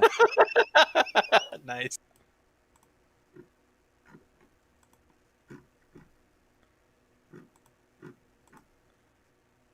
Beautiful. Brilliant.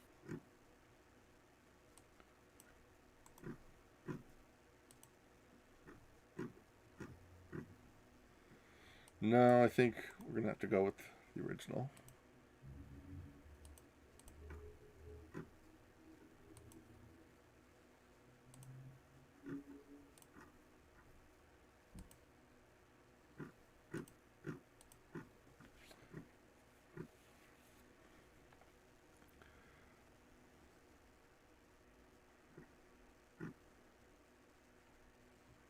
Yeah, I think we're stuck with it. That's okay.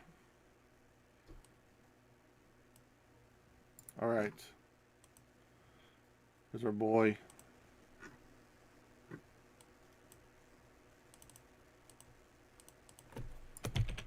Call him Jack for now. Okay, so it made one new character. Well, It's Jerk. hold on. Do we want to add other stuff to him? It's like sunglasses. Hell yeah. Or these little glasses. Hell yeah. Or monocle. He needs a monocle, yeah, definitely. Or maybe he gets like a cape over top of his cape. 2 capes. He should just be wearing like 3 shields or something. No, that's a different guy. And then never address it. I already have a 3 shields guy. Sick cheek scar. Clown makeup. Yeah, give him a fucking Yamcha scar. We already have a guy with Yamcha scars. It's this 3 shields guy, Ed. We already have this character you're trying to make. God damn. It's fine. Let's spatter him with Don't worry blood. about it. He's the killer from room number 3.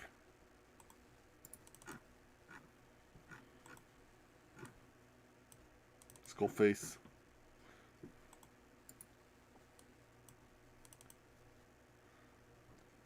Edgy face makeup.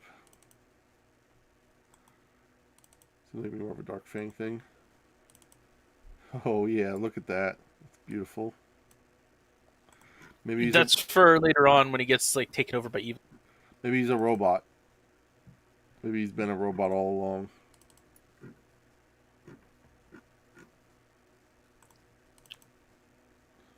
Only if he eats crackers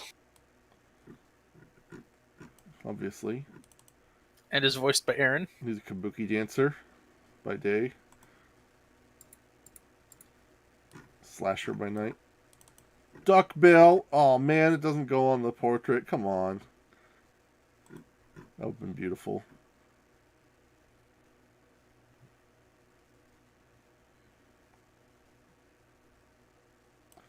Yeah, he just casually murders people. I think this guy's probably fine. If we want to change him up, we can change him, but I think he's good. he's okay for now. Now we wanted to make Brawler Bitch. So let's Get a gal going. And there was talk of maybe doing her like a schoolgirl delinquent, which, I mean, this is a pretty good schoolgirl delinquent look. We're like, we got all kinds of schoolgirl options.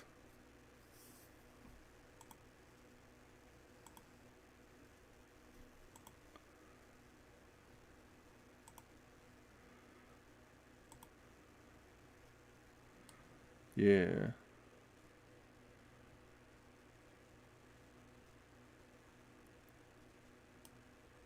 What are these other ones? Oh, she kind of looks like a doctor. That's kind of cool. Yeah. Sorry, I'm just looking at some of these outfits now. Getting distracted.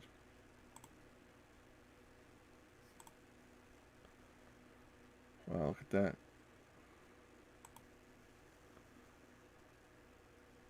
Kind of priestessy looking. That's just straight up a priestess. Yeah. Ninja girl. Kimono. Dancer. Era. It's her. I mean, a schoolgirl's a little weird, but I mean, we can do whatever we want, really. It's our world. If we want schoolgirls in this town and farm girls in the next, who's gonna stop us?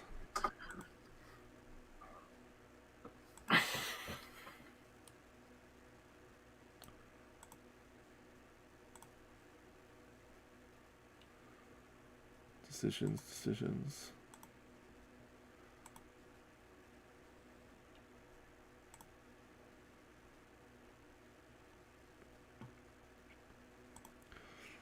You know, I'm looking at some of the options. I don't hate schoolgirl. What if we layered them so that this one has the rolled up sleeves, but no socks.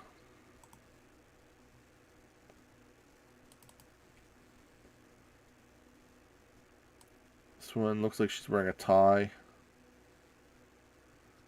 Yeah, that's more of a socks. business suit. This one's tie, socks. I kind of feel like the delinquent wouldn't wear A tie. tie, yeah. So this might be better.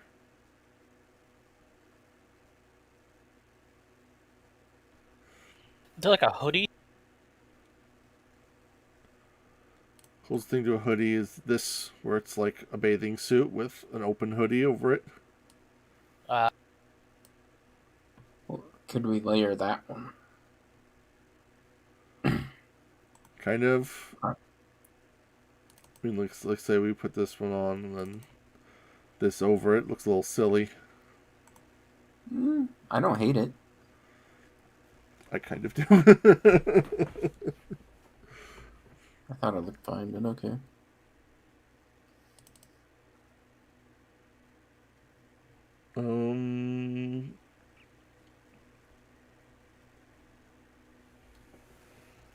Yeah, we'll leave it here. We'll come up with a face for her. Like Aaron suggests, we'll give her ears. She needs a nose. Nose. We'll go with that one for now. Let's see. She's a brawler bitch, so she's got to look tough.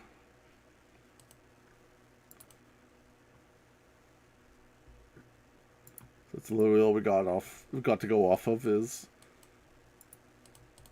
she's a brawler bitch. It's kind of scary looking.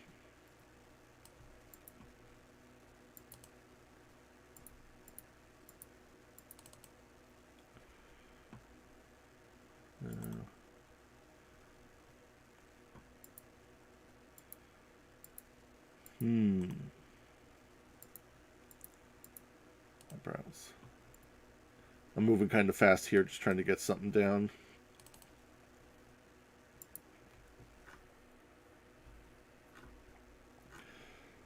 Okay.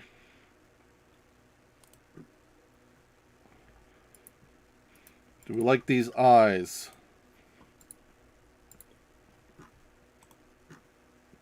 We want to change them. Yeah. Do these ones.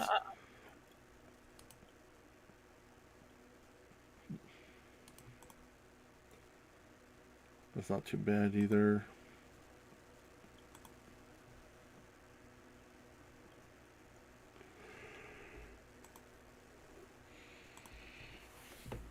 Number 1, number 2. Number 1, number 2.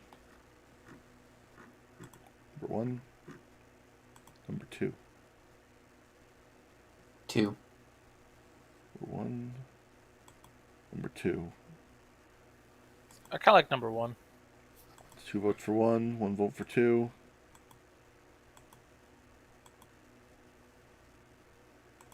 Alright, 3 votes for 1. We'll go with that one. Bother. About... No. No. Maybe.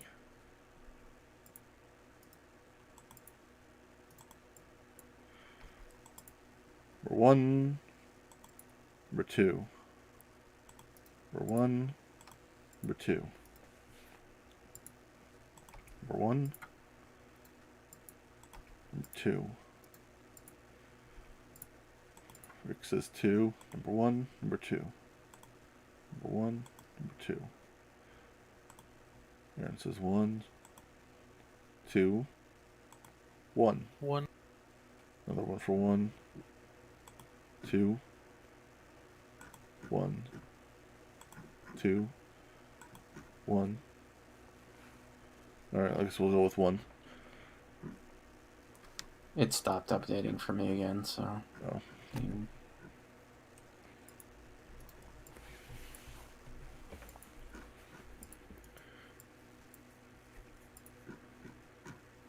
One looks like RBF. What's an RBF? Really best friend. Real big fish. Hell fucking yeah. Let's play some real big fish on the stream. Get YouTube to strike our video. Resting bitch face. Okay. Tony's up with the slang.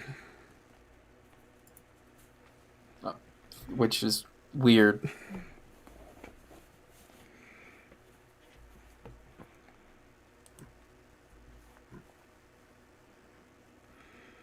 Hair. She needs hair. About... Let's see. What we got to work with?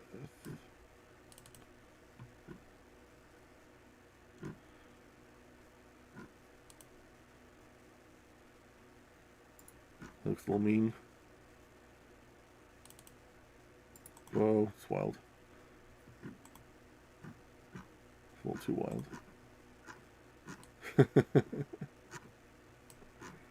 Forget about the front hair for now.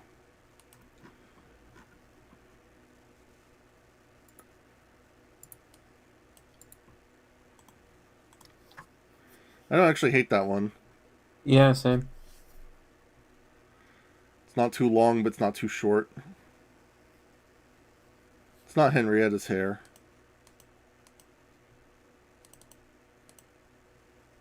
I don't think. Hold on. No, I'm not. No, it's not. I'm second guessing myself.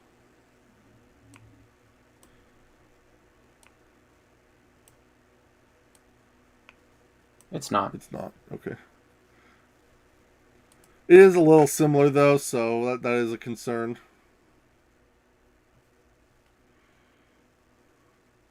Maybe tied back hair.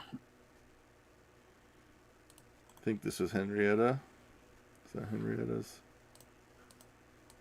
Dark front. Yeah, that's the one we did for Henrietta. That's Henrietta.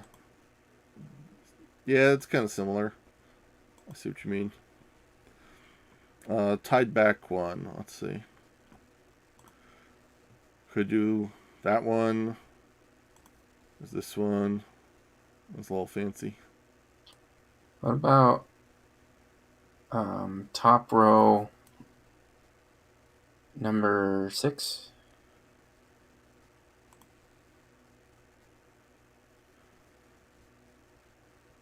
It's not terrible. Oh, look at that wild side ponytail one. I don't think so. If it would load, that'd be great. Braid.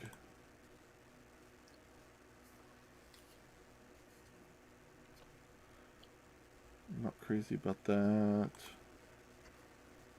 This is kind of a longer version of the one we looked at originally. Yeah, I don't hate that. I don't hate that. Yeah.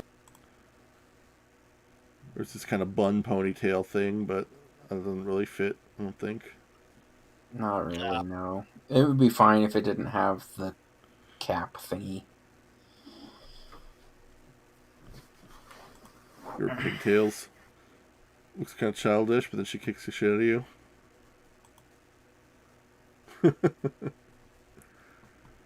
That's just kind of goofy. Give her geisha hair. Yeah, right. A little goofy. The double buns is too much like Chun-Li. I like that one. Yeah, this little kind of top ponytail's not bad. It's Oh, what you would expect for somebody who gets in a lot of fights, is to tie back the hair. Yeah, there's this low ponytail.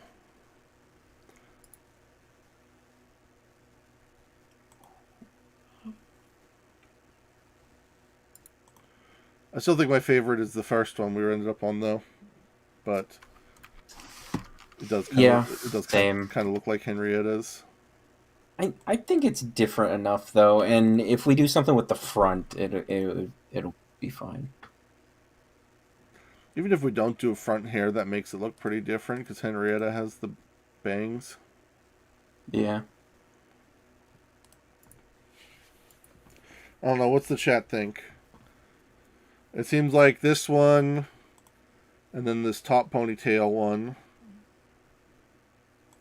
and then this kind of girl end show look seem to be popular.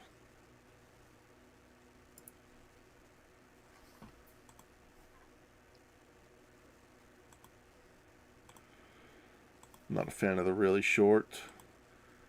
I don't think the really long would be. It doesn't make her look much like a fighter if her hair's really long. It's like you said, you kind of pull your hair back when you're about to deck a bitch.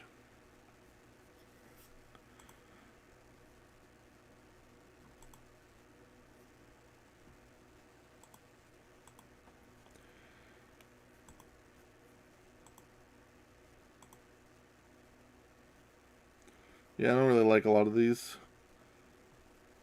shorter ones. That one's not awful, but I don't like the shading on the portrait. Yeah.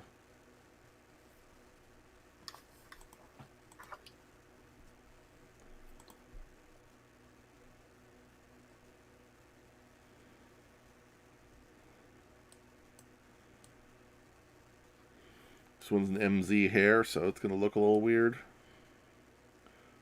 Unless we do an MZ portrait. I still like that one the best.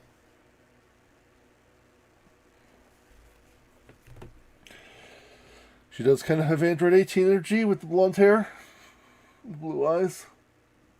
I can see it. I kind of like the upper ponytail. This one, or this one.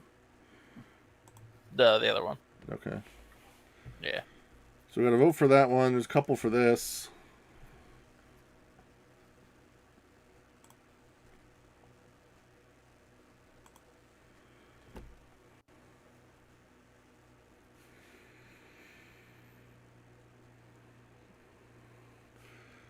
Okay, so we got 2 for this one, 2 for this one, 1 for this one.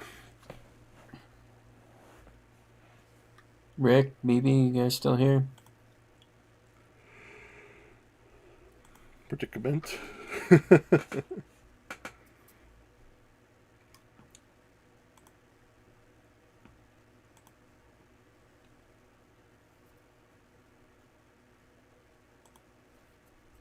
Give her dreads. Oh God, no. Afro. Perfect. She's beautiful. Wow, that hair is just very extra.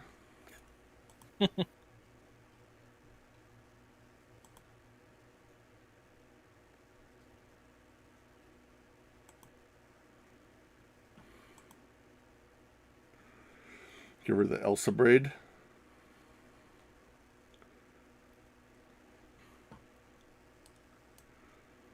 Okay, so we got this one. We got the short hair. We got the ponytail. And we got the spiky hair.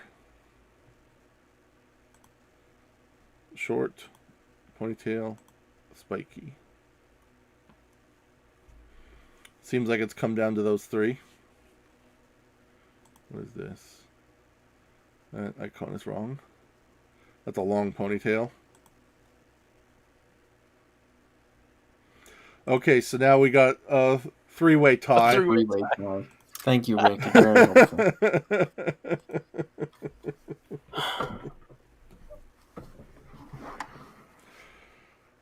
All right. Well, I'm gonna make the executive decision and break the tie. Then, since Zero's not here to do it, and let's say I win. We could always change it if more people hate it. But I kind of like this one because it looks like... I kind of like the contrast of, like, her hair looks nice and pretty, kind of like how a high schooler would do their hair or something. But then she kicks the shit out of you. Yeah. What does it look like? I do admit that the ponytails do complement the brawler look a bit more. They do. What does it look like in purple? Purple.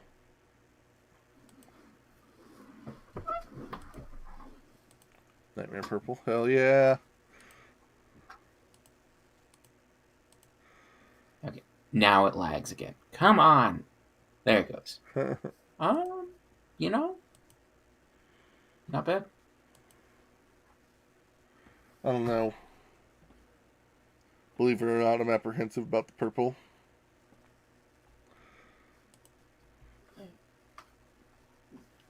I kind of like that orange. The orange isn't bad. We can make her look like those Japanese delinquents. We'll give her the blonde hair and the dark skin. Hell yeah.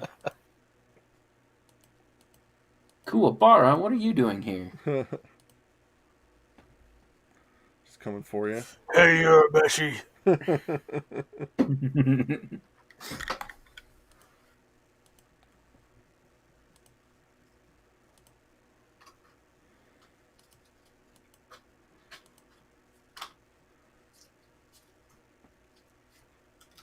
It does look kind of funny. I don't actually hate it, yeah. Yeah. But that is sort of what I like pictured One of those like when I said delinquent. So the Japanese gal delinquent's gonna come at you, like, yeah.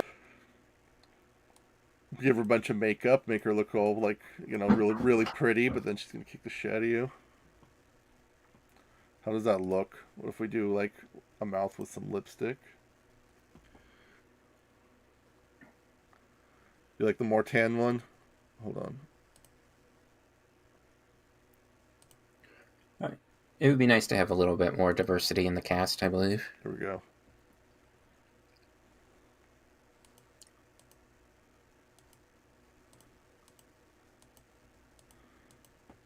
We'll just give her the dreads, make her black. Nah.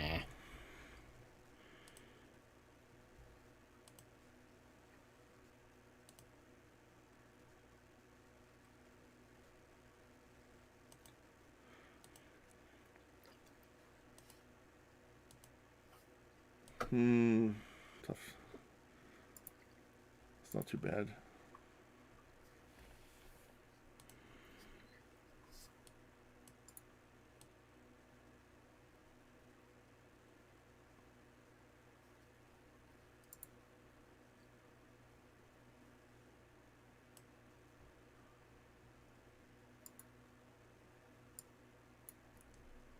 Honestly, the mouth's not bad.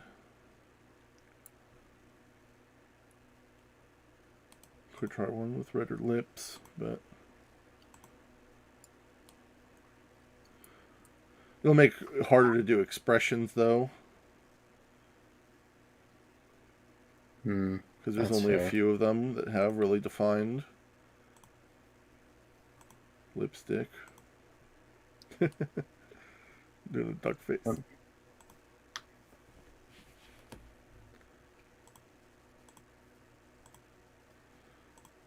This is fine.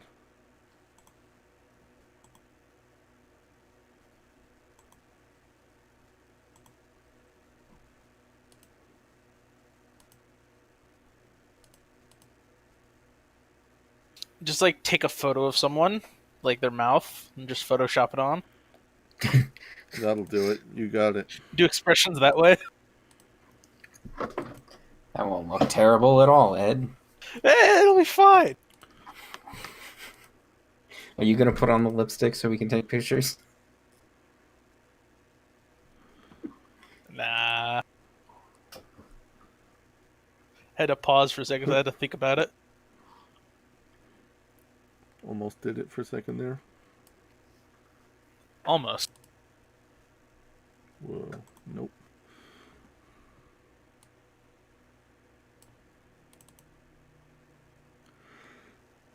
Fucking blue eyeshadow.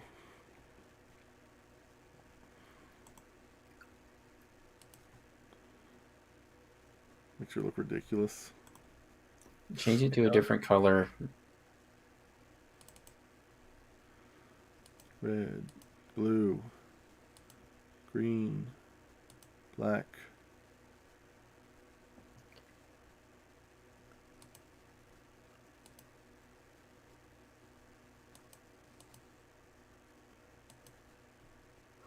Yeah. I don't think she needs it. Well.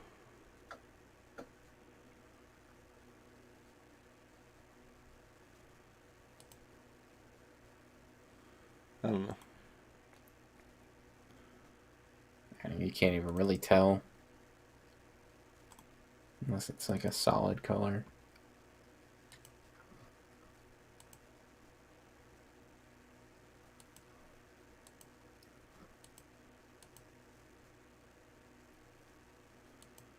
Do a dark. We'll do a brown. It's fine. Alright. Aaron doesn't care for the blonde. I think the blonde is what sells it. But we do have Jack is blonde, and we do have another blonde girl.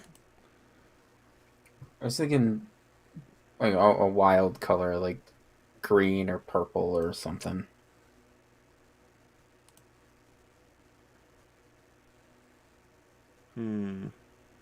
Green, purple, orange, like something to bring a little more color to the screen.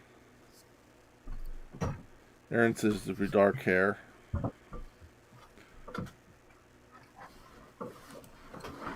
That kind of detracts from the delinquent look a little bit.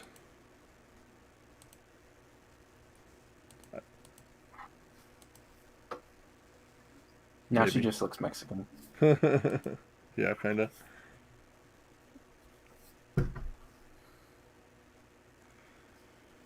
Tony likes the idea of a wild color. I mean, if we're going a wild color, I'd say green. I don't really Or she like the would- way she looks with the green or the purple, but the orange isn't bad. I'm kind of digging the orange. It's bright, fiery. It fits with the attitude. Maybe we could do like a blue, like a light blue. Oh, I think I hate that. Whoa. That's just Henrietta's hair color. Whoa.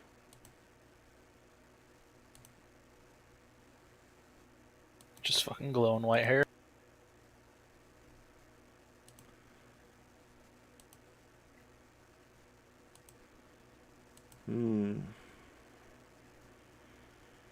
That one's not I bad. don't hate the auburn kind of color.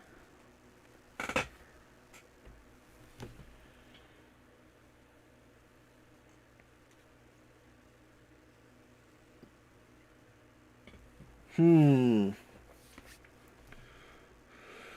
think eyeshadow has to go.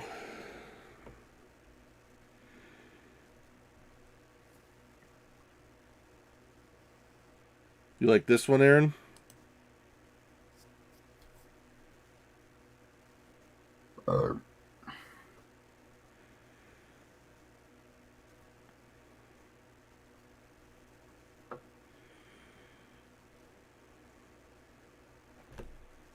Okay.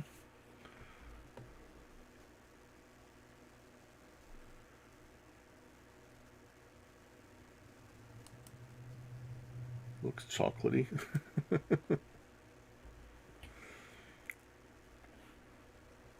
Do we want to do brown eyes? I did brown eyes to kind of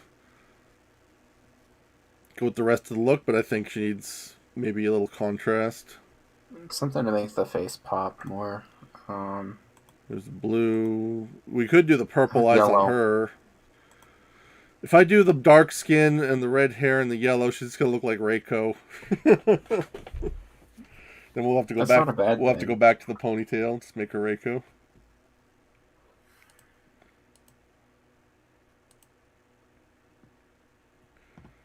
I don't know. I feel like the color palette for her is just too muted compared to everybody else. Big scary magenta eyes. See, Aaron likes the brown eyes.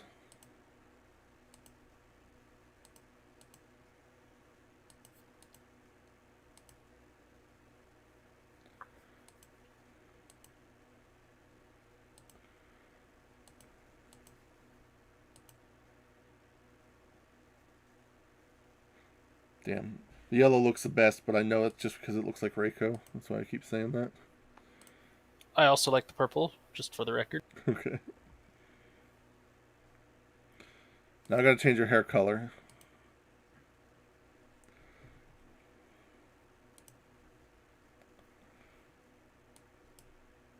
It's just Reiko now. Let's go.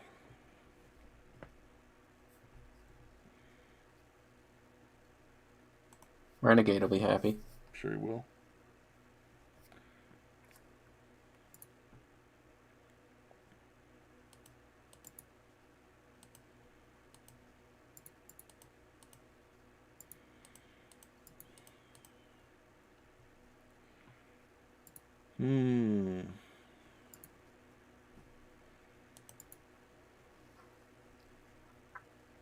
Okay, well, now that we kind of have a face for her, do we want to revisit the clothing? Should at the very least change the colors, maybe. I'm not a huge fan of the gray. I think it looks fine, but like one thing I want to do is like maybe later on try and chop that hoodie off of that other one and try to put it on. Because I think it would look good with the hoodie, just the hoodie.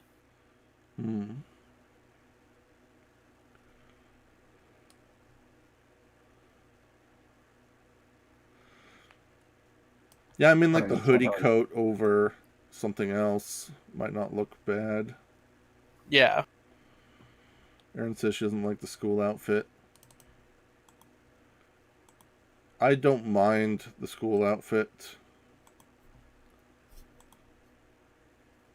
Like this one with the rolled up sleeves and the no tie and the open jacket Yeah. isn't bad. That's a good fallback, but let's see what else we can do for now. Let's see. Not a fan of that. This is too similar to another one. A little ridiculous.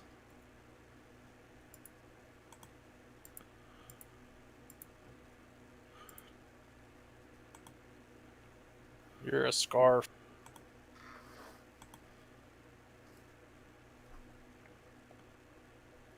See you, Rick. Good Thanks night, for hanging Rick. out. Hey, Rick.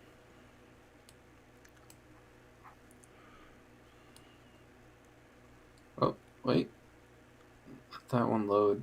I kind of like that. I feel like it would be better for the sexy lady. Since Maybe. it shows some cleavage and with the choker and everything, but here we go. This is like full on Street Fighter. You want a brawler bitch? Here's your brawler bitch. Yeah, that is. Give her fucking like shrine maiden clothes. Aaron asked there was a bomber jacket. Melee Maiden. I think there was.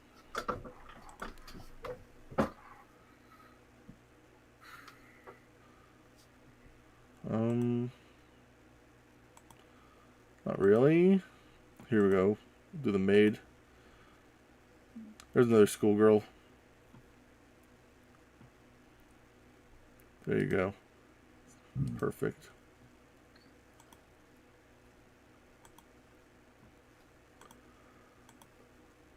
All kinds of schoolgirls. That's just a suit. Go across the top again. Boop, boop, boop, boop, boop, boop, boop, boop, boop, boop, boop, boop, boop, boop. That's the top.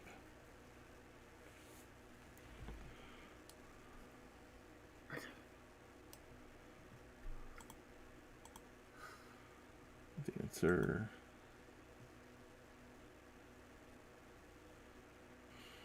Damn, she got some buff ass arms. Yeah, she's gonna fuck you up.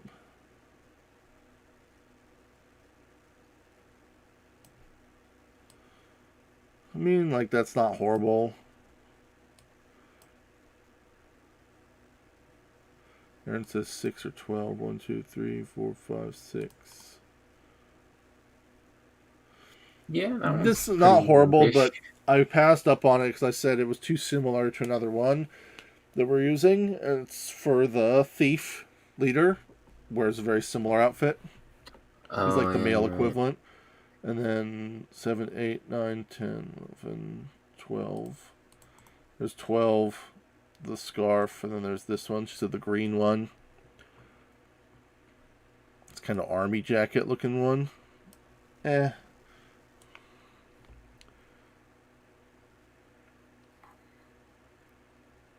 It's not horrible. Not crazy about it either, though. Show It's not me bad. the 6th one in the 2nd row. Or maybe the 5th one.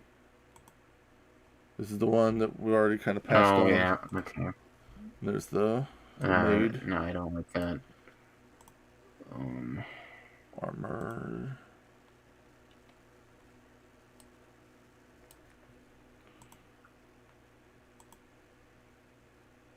Kung Fu suits. Yeah, that's not bad. It's a little simple, maybe, but...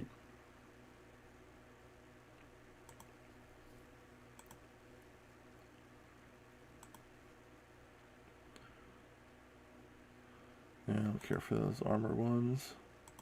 A little extra. What about Chinese the one dress. on that... The row you're in, but the one between the purple and orange? This one? Yeah. Too roughly. It's too roughly, yeah. Here we go, dancers. Let's give her the Chun-Li buns again. Give her the Chinese dress, it'll be fine.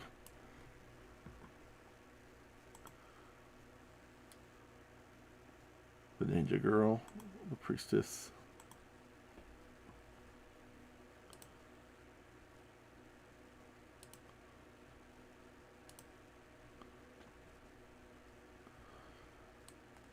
What about second to last on the row you're in right now? It's a little goofy. Oh, I didn't realize the pauldrons would be that big. Make her a kick-ass scientist. Yeah.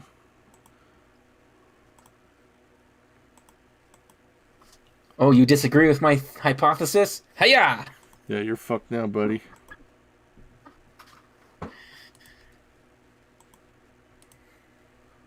Quit freezing. Thank you. Oh, not bad. Wait, go back. It's an MZ body, so we need to change the body on her. No, Which, not that one. I mean, these all are. It kind of lagged, so I can't tell you which one to go back to. Wow. What about that? The one with, like, the stripy shirt.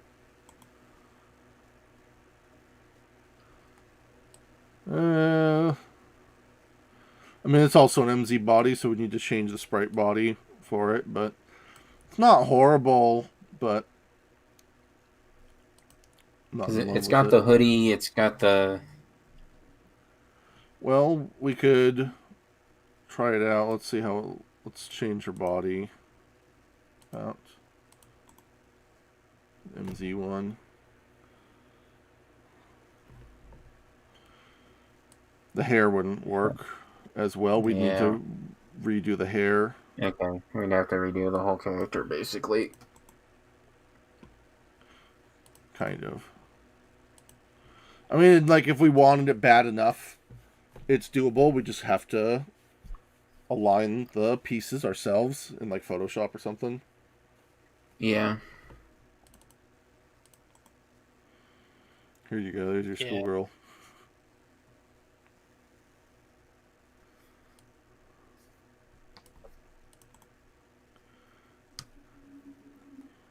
I don't know. If you're not going to go with the schoolgirl, I still like the idea of you go this straight Street Fighter shit or this one.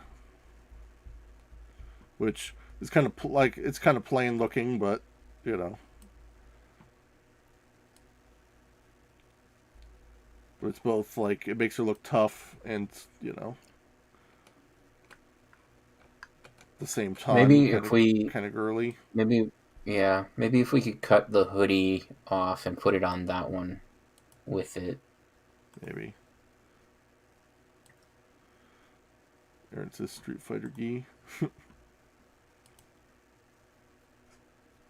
go full Goku. I mean, we might as well. No, that's what it can. That's Tim Ken. Make it pink. Okay, Yamcha.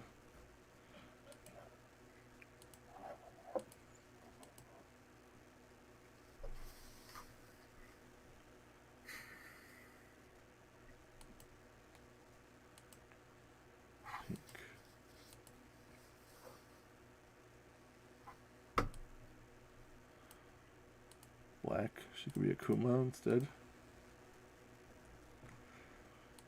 Purple.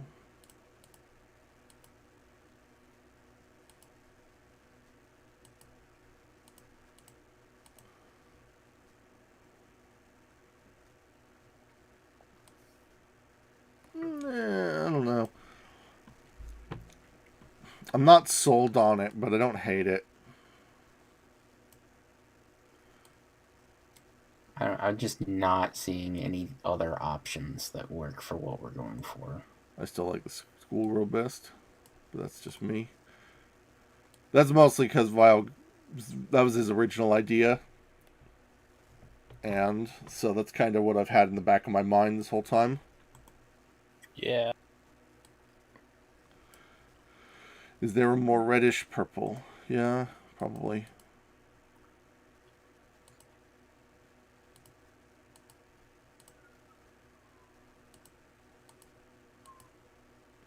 A bit redder. Ooh, what happened there?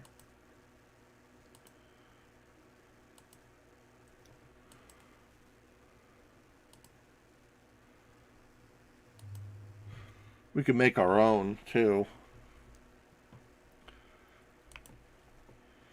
Because I don't mind for this stream making our own gradients and stuff. I just advise people not to do it with the generator because I don't want them to have gradients that I don't have because it's going to make it a hell of a lot harder for me to load their characters and use them. Yeah. Fair. So let's make. Oh wait. We'll save our character. Probably bitch.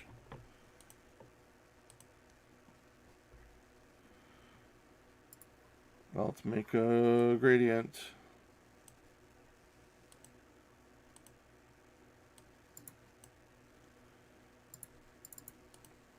New gradient. You want a reddish purple, like that.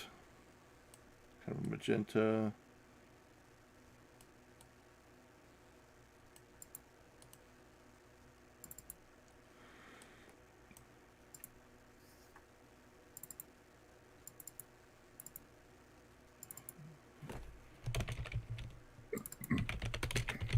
Reddish purple. How's that look?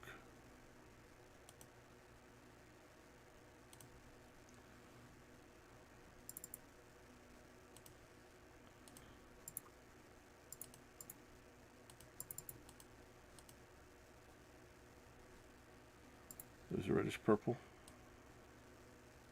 Looks too pink. I don't see pink in that. I could see it kinda, but it's definitely more purple than pink. It's not like magenta. Actually, it's not that far from magenta. Damn it. It's still more purple.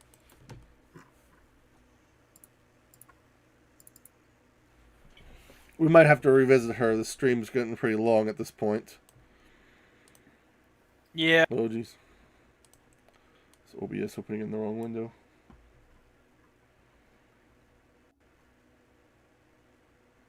Yeah, we're at about 2.5 hours. It's a lot more than I was expecting us to do tonight.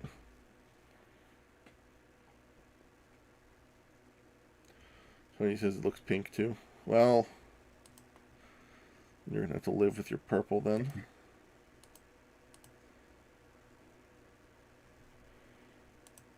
Here, we'll go back to the gradients.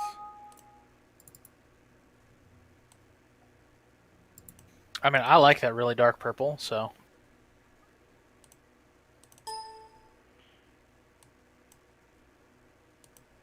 Purpler.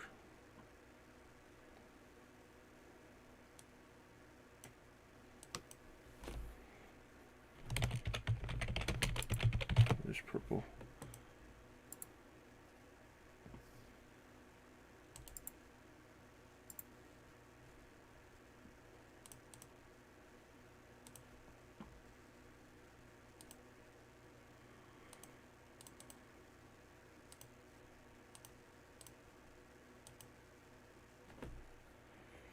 Just slightly more purple.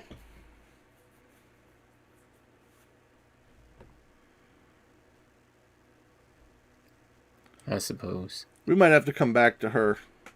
Wait till we I have think more we're of an ending audience. up a dead end with this one. Yeah. I wouldn't be opposed to that. Where's that? Hoodie.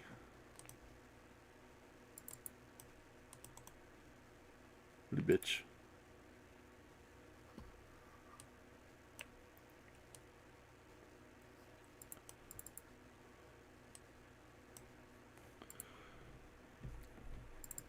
I don't like the fact that she's practically wearing nothing under it. That's what I don't like about the hoodie Yeah. that everybody's obsessed with.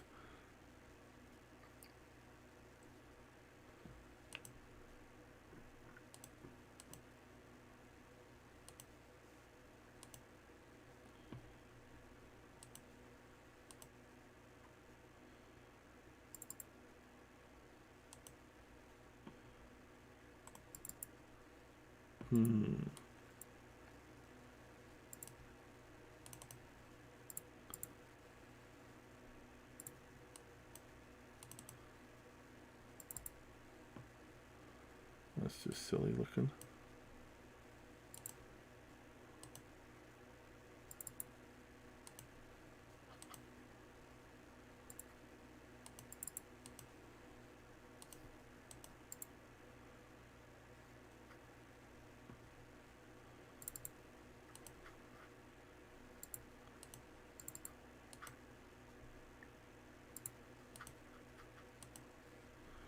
Actually, it's not as bad as I thought it would look.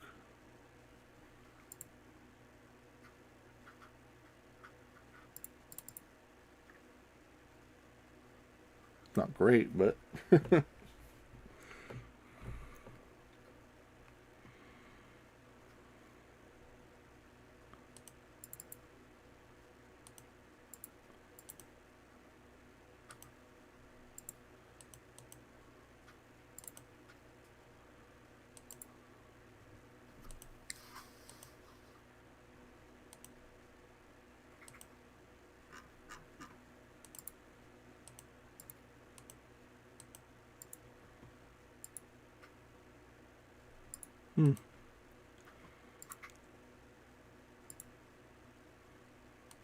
maybe this could work.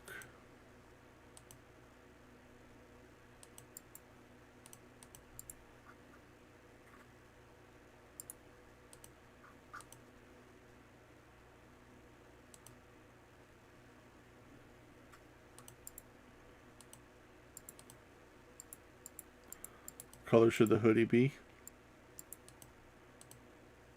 I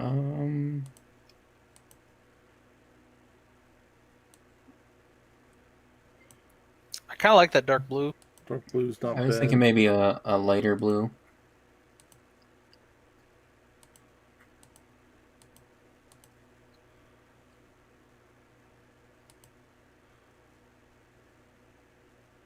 Lighter blue's not terrible.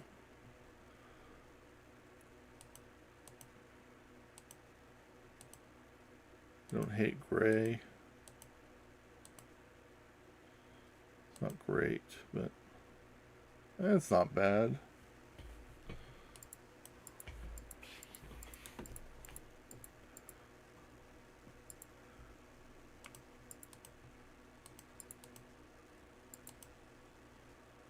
Color should the shoes be brown or black or something else? The boots. Blue. Blue. Yeah. I'd say maybe brown, like a dark brown. This is dark brown.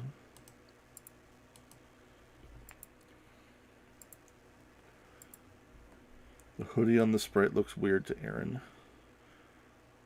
Well, Aaron, it looks like a hoodie.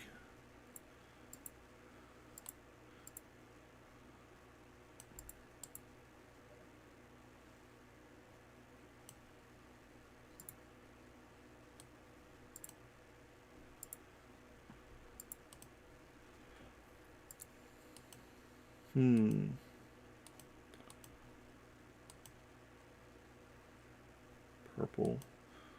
The hoodie. I don't know about that.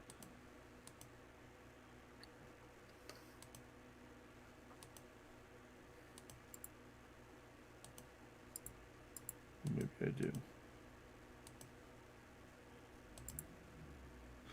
I think this is the lightest. I'd go for the blue. It's more muted one. Maybe better. I don't know.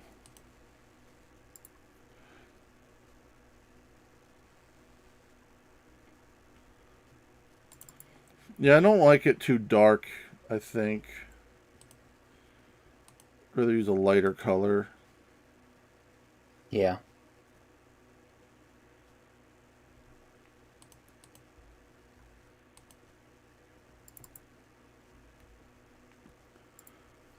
I kind of like this reddish gray.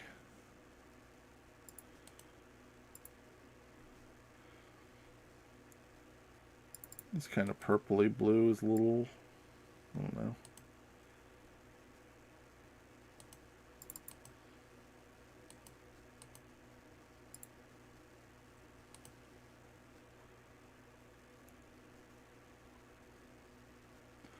This kind of pink is not too bad, but on the sprite it kind of blends in too much with her skin and hair. It kind of like, Yeah. it kind of makes her hair and skin kind of blend too much. Yeah, it does. How about yellow? I don't like the yellow. This kind of olive color is not terrible, but Orange.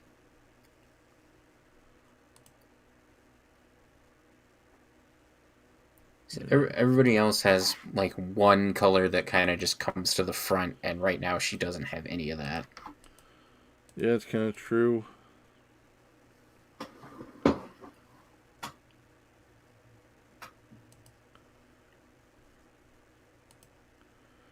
If I give her an orange hoodie and the purple hot pants, she's gonna look like Vile. I'm sure he'll not mind that.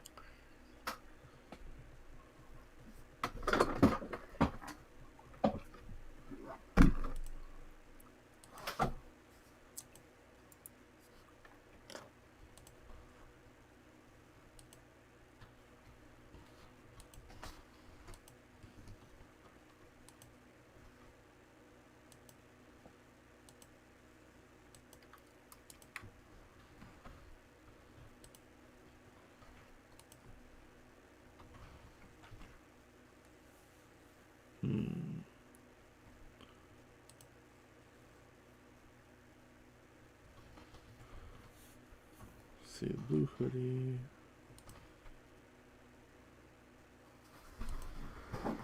Green pants. Oh. Yeah, we're kind of hitting a standstill here.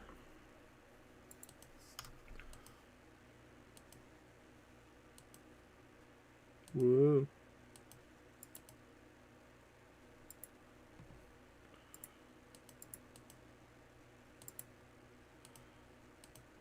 I would probably go with something blue to match the hoodie, but like I don't maybe want them to not bleed. exactly the same. I don't want them to bleed together. This is a problem. I want there to be enough contrast.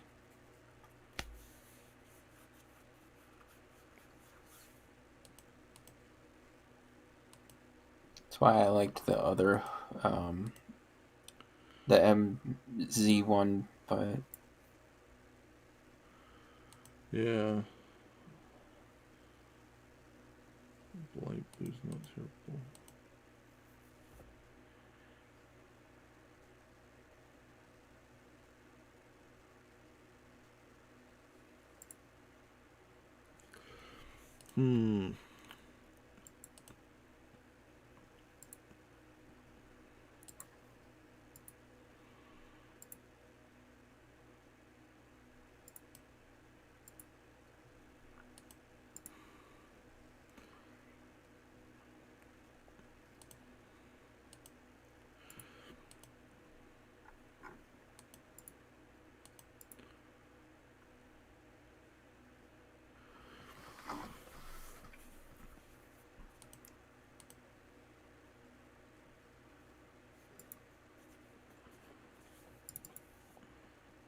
It's hard finding something that complements like the way her hair looks too, without just going like too much brown or black or yellow, which doesn't look really good on her clothes.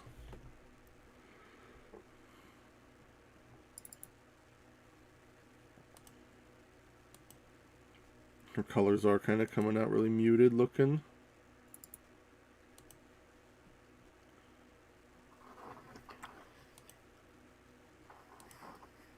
Like you do like a brown hoodie, then it's like, eh. yeah. Who the hell's gonna wear a brown hoodie? I don't think I've ever seen a brown hoodie before.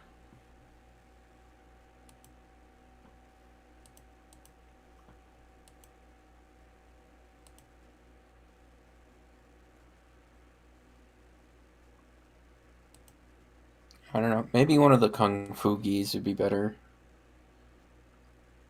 Yeah, maybe. I don't know. I think we're probably gonna have to put it on hold after all anyway. We'll save her for now. We'll have to come back when we have more of an audience and we can argue about it some more. Because right now, then we've only got a couple people left. It's getting pretty late. Yeah. So, we will put finishing the design of our new party members on hold. We got Jack at least. Yeesh. Something. I hate how little you can see of his face. What if I take down his face just a little bit?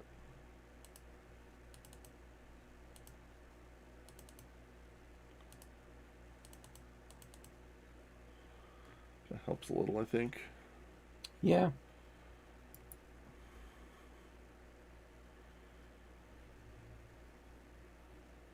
Just a little bit.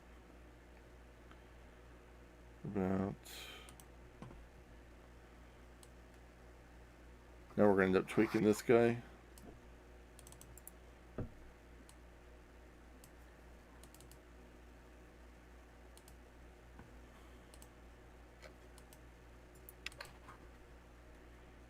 little bit of a shadow under his hat. That looks better. Alright. We'll put that aside for now. Well, we didn't really get to any mapping yet, but one thing we could look at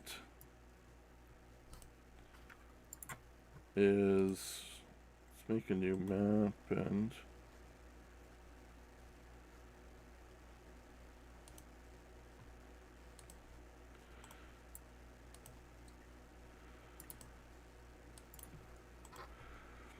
one thing that's interesting is the game does come with a lot of preloaded maps that you can just load into your game. I forgot.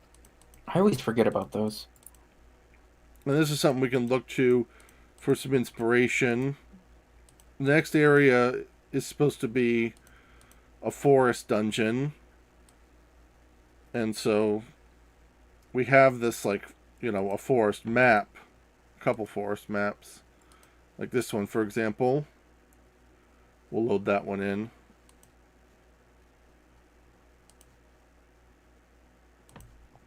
And I could do something like this. Yeah.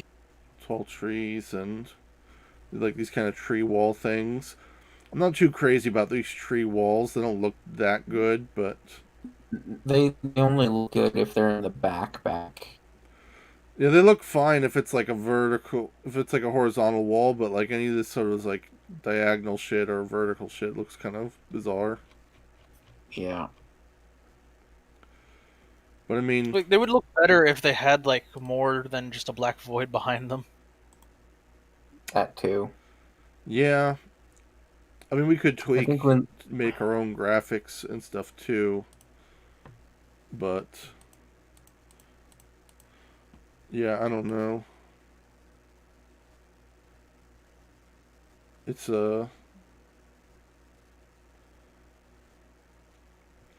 something to take inspiration from, at least. Yeah. It's a good forest song.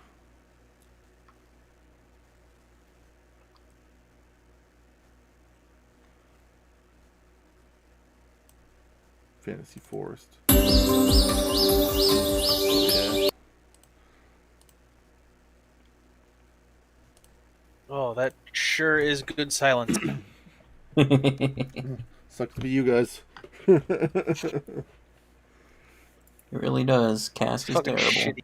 Yeah, fucking shitty ass cast. We'll have to find another way to do this. We could try, what was it? Any desk again. See if that works better. Try Zoom. Explore the map. I'm invisible, but I kind of tried redoing the one area that I was messing with. It's still not anything like what I want it to be, but I think it's better than what I had at first. it doesn't look so bad. I feel like there's too much water for a forest dungeon, though. Kinda. Like, I kind of like it, but at the same time, yeah, it's maybe a little, Like, I don't too much. I don't mind there being like some water features or like one river that cuts through the map, but like this is like all water. The thing is, like, there's going to be a lot of water in our game, I think, especially if, you know, a main focus point is going to be ducks. Ducks. So I think that would be fine. That's what this map needs. Some more ducks, god damn it.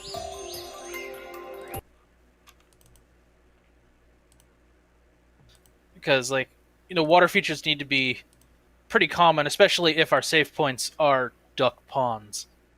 Yeah, but you can have a pond without having this much water. Yeah. We don't really need to go overboard with it. Where's my ducks?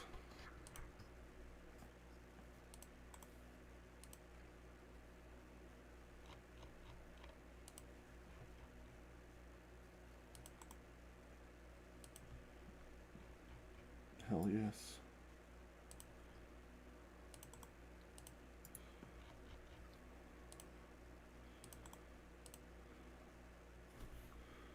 Now let's go play with our ducks.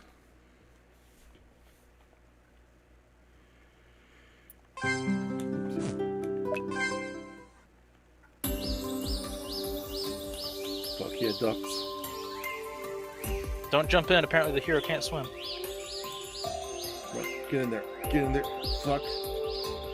Win this round. I miss older RPG makers where you could hold control and just ignore passability when in debug. That's fine. Here's what we do.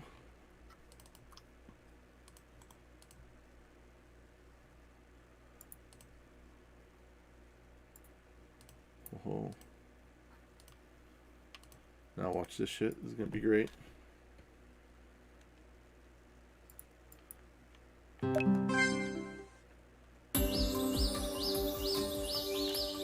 Zoop! Now I'm in the water. Come here, duckies. Zoop! Let's go through walls and shit.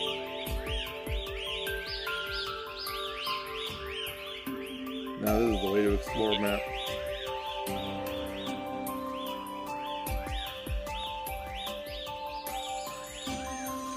But this is kind of thing we should aspire to. Yes. I also don't like how the canopies of the trees are just a blackboard. Yeah, not crazy about that part. And the thing is, if it was just like transparent, then we can use a parallax or something. But it's not. Yeah. It's just black. Yeah. Because we have all these parallax images that we could use for like backgrounds and maps. Like you can do this.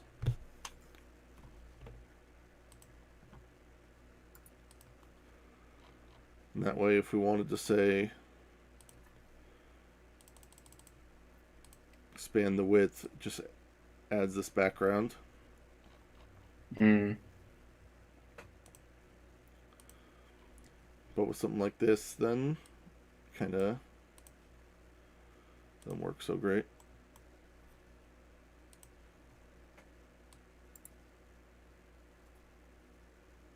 It's a little weird. Oh, why does it auto? Ugh. Yeah. Because it's an auto type. Oh, stupid. It's pretty ugly looking. Hell yeah. Wow, that's pretty gross. Yeah. That's incredibly bad, yeah. Nah, it's beautiful. See? I really wish we could use RPG Maker XP stuff. They had good trees. I mean, we can. We just gotta import it, but... Look how weird that is, though. Because it's just like the background. Ugh. Yike. Oh, yeah, that's... Don't play that on drugs, kids. It's beautiful, you guys.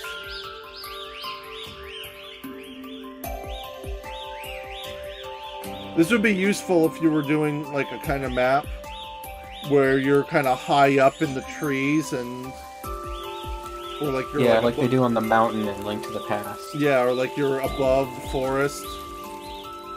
on like a floating island or some shit like that. So that would be kind of cool.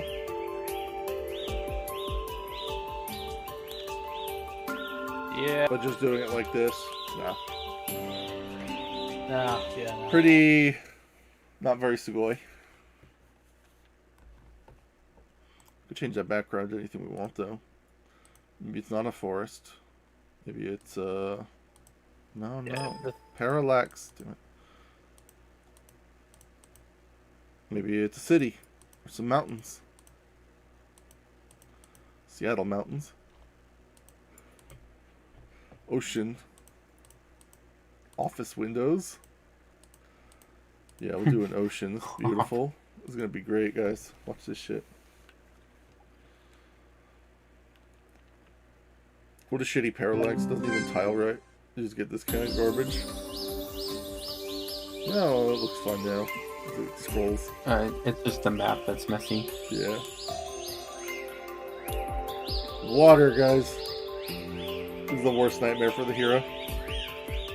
Yep. You know what we need? Some ducks.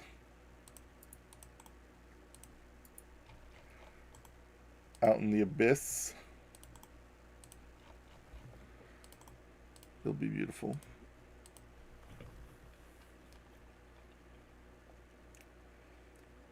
Fun fact, the game actually has touch controls if you wanted to just use your mouse or something.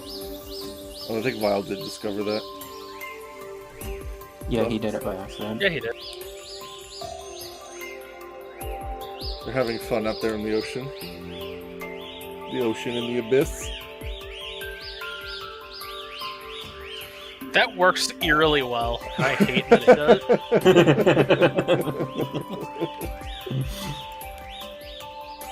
Hey, duckies. I'm standing on the horizon.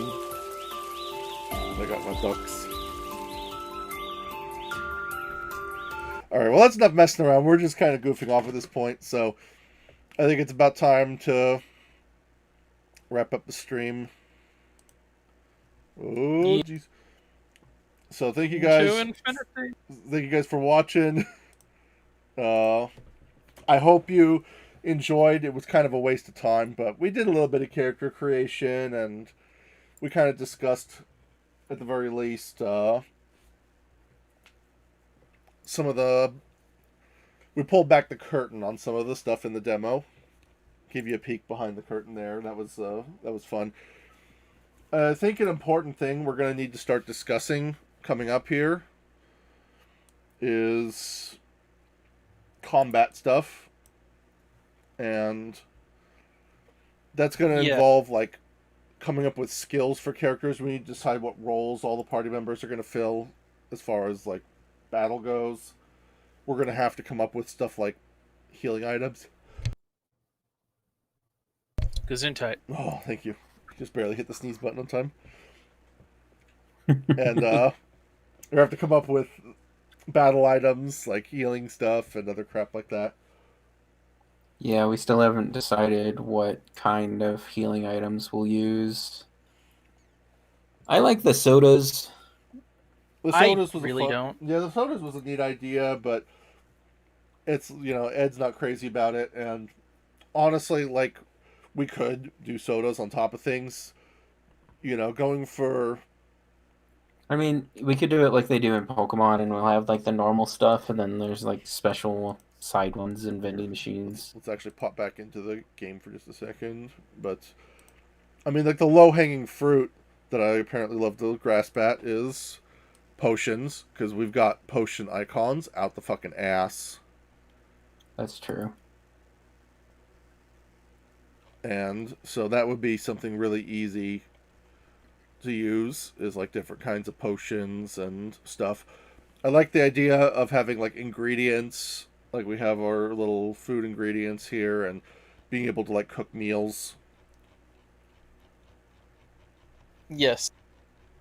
Because we have like a little cooking system. We got some more potions down here and some more food to choose from. Other crapola. So we could have some variety, mix and match that shit a little bit. But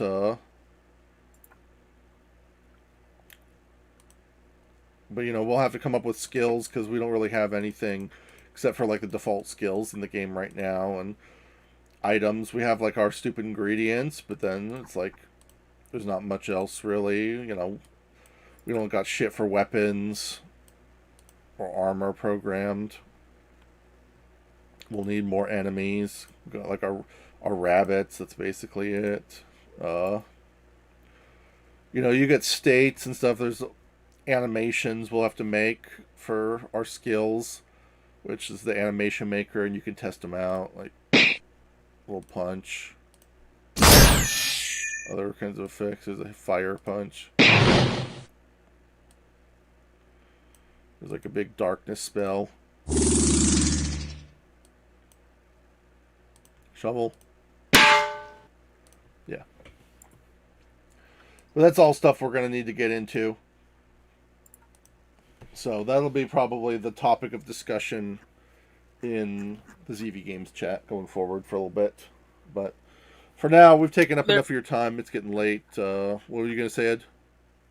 I was going to say, like, one thing that I also wanted to discuss is, like, if we wanted to do, like, magic in, like, a classic Final Fantasy way, where, like, for the mage's spells, then you don't learn them, you find them, or you buy them. Like, we could do it that way with like where you have to buy spells and teach them to people, or you could just learn your skills by leveling up. I kind of like the leveling up thing, but I think the learning with the books thing is better if you say have it so that you have like a class system or something, or you're a really customizable characters. yeah. I think it gives us more control as developers to do the leveling thing, but I'm flexible, I guess.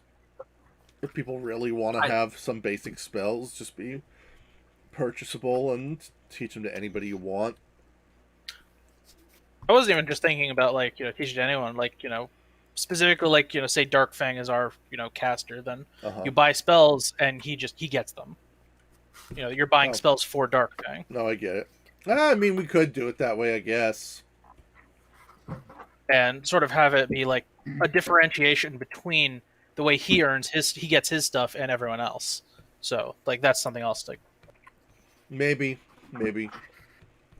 Well, we'll get some discussion topics going after the stream, but everybody's going to be too tired to pay attention right now because it's, we're kind of dragging this on, so... It's gotten pretty late, yeah. We're getting close to 3 hours, which I was thinking we'd be lucky to get 1 hour out of tonight's stream, but, it is what it is. Alright, so, anyways, without further ado, thanks for watching, everyone, and I hope you enjoyed. We will probably stream again in another 2 weeks. We're kind of keeping a pattern of doing this every other Friday. If there's any updates, we'll let you know. We skipped the last couple because we didn't really have much to show off. But maybe if we start working on coming up with weapons and doing some more mapping, then we might have something to show off next time. So, Yeah. We'll see. I'm working on a foresty thing, but these tiles are bad. Yeah, well, the way I see it, sometimes it's fun to just play around with. Like, there's some maps where I've made where I just kind of dicked around, and I didn't use the map at all, but it gave me ideas. And sometimes it's worth it. Or, you can maybe copy parts of the map and use parts of it. So, doesn't hurt to experiment a little bit. But, anyways, that's enough. Good night, guys. Yep. Take it easy. Take care.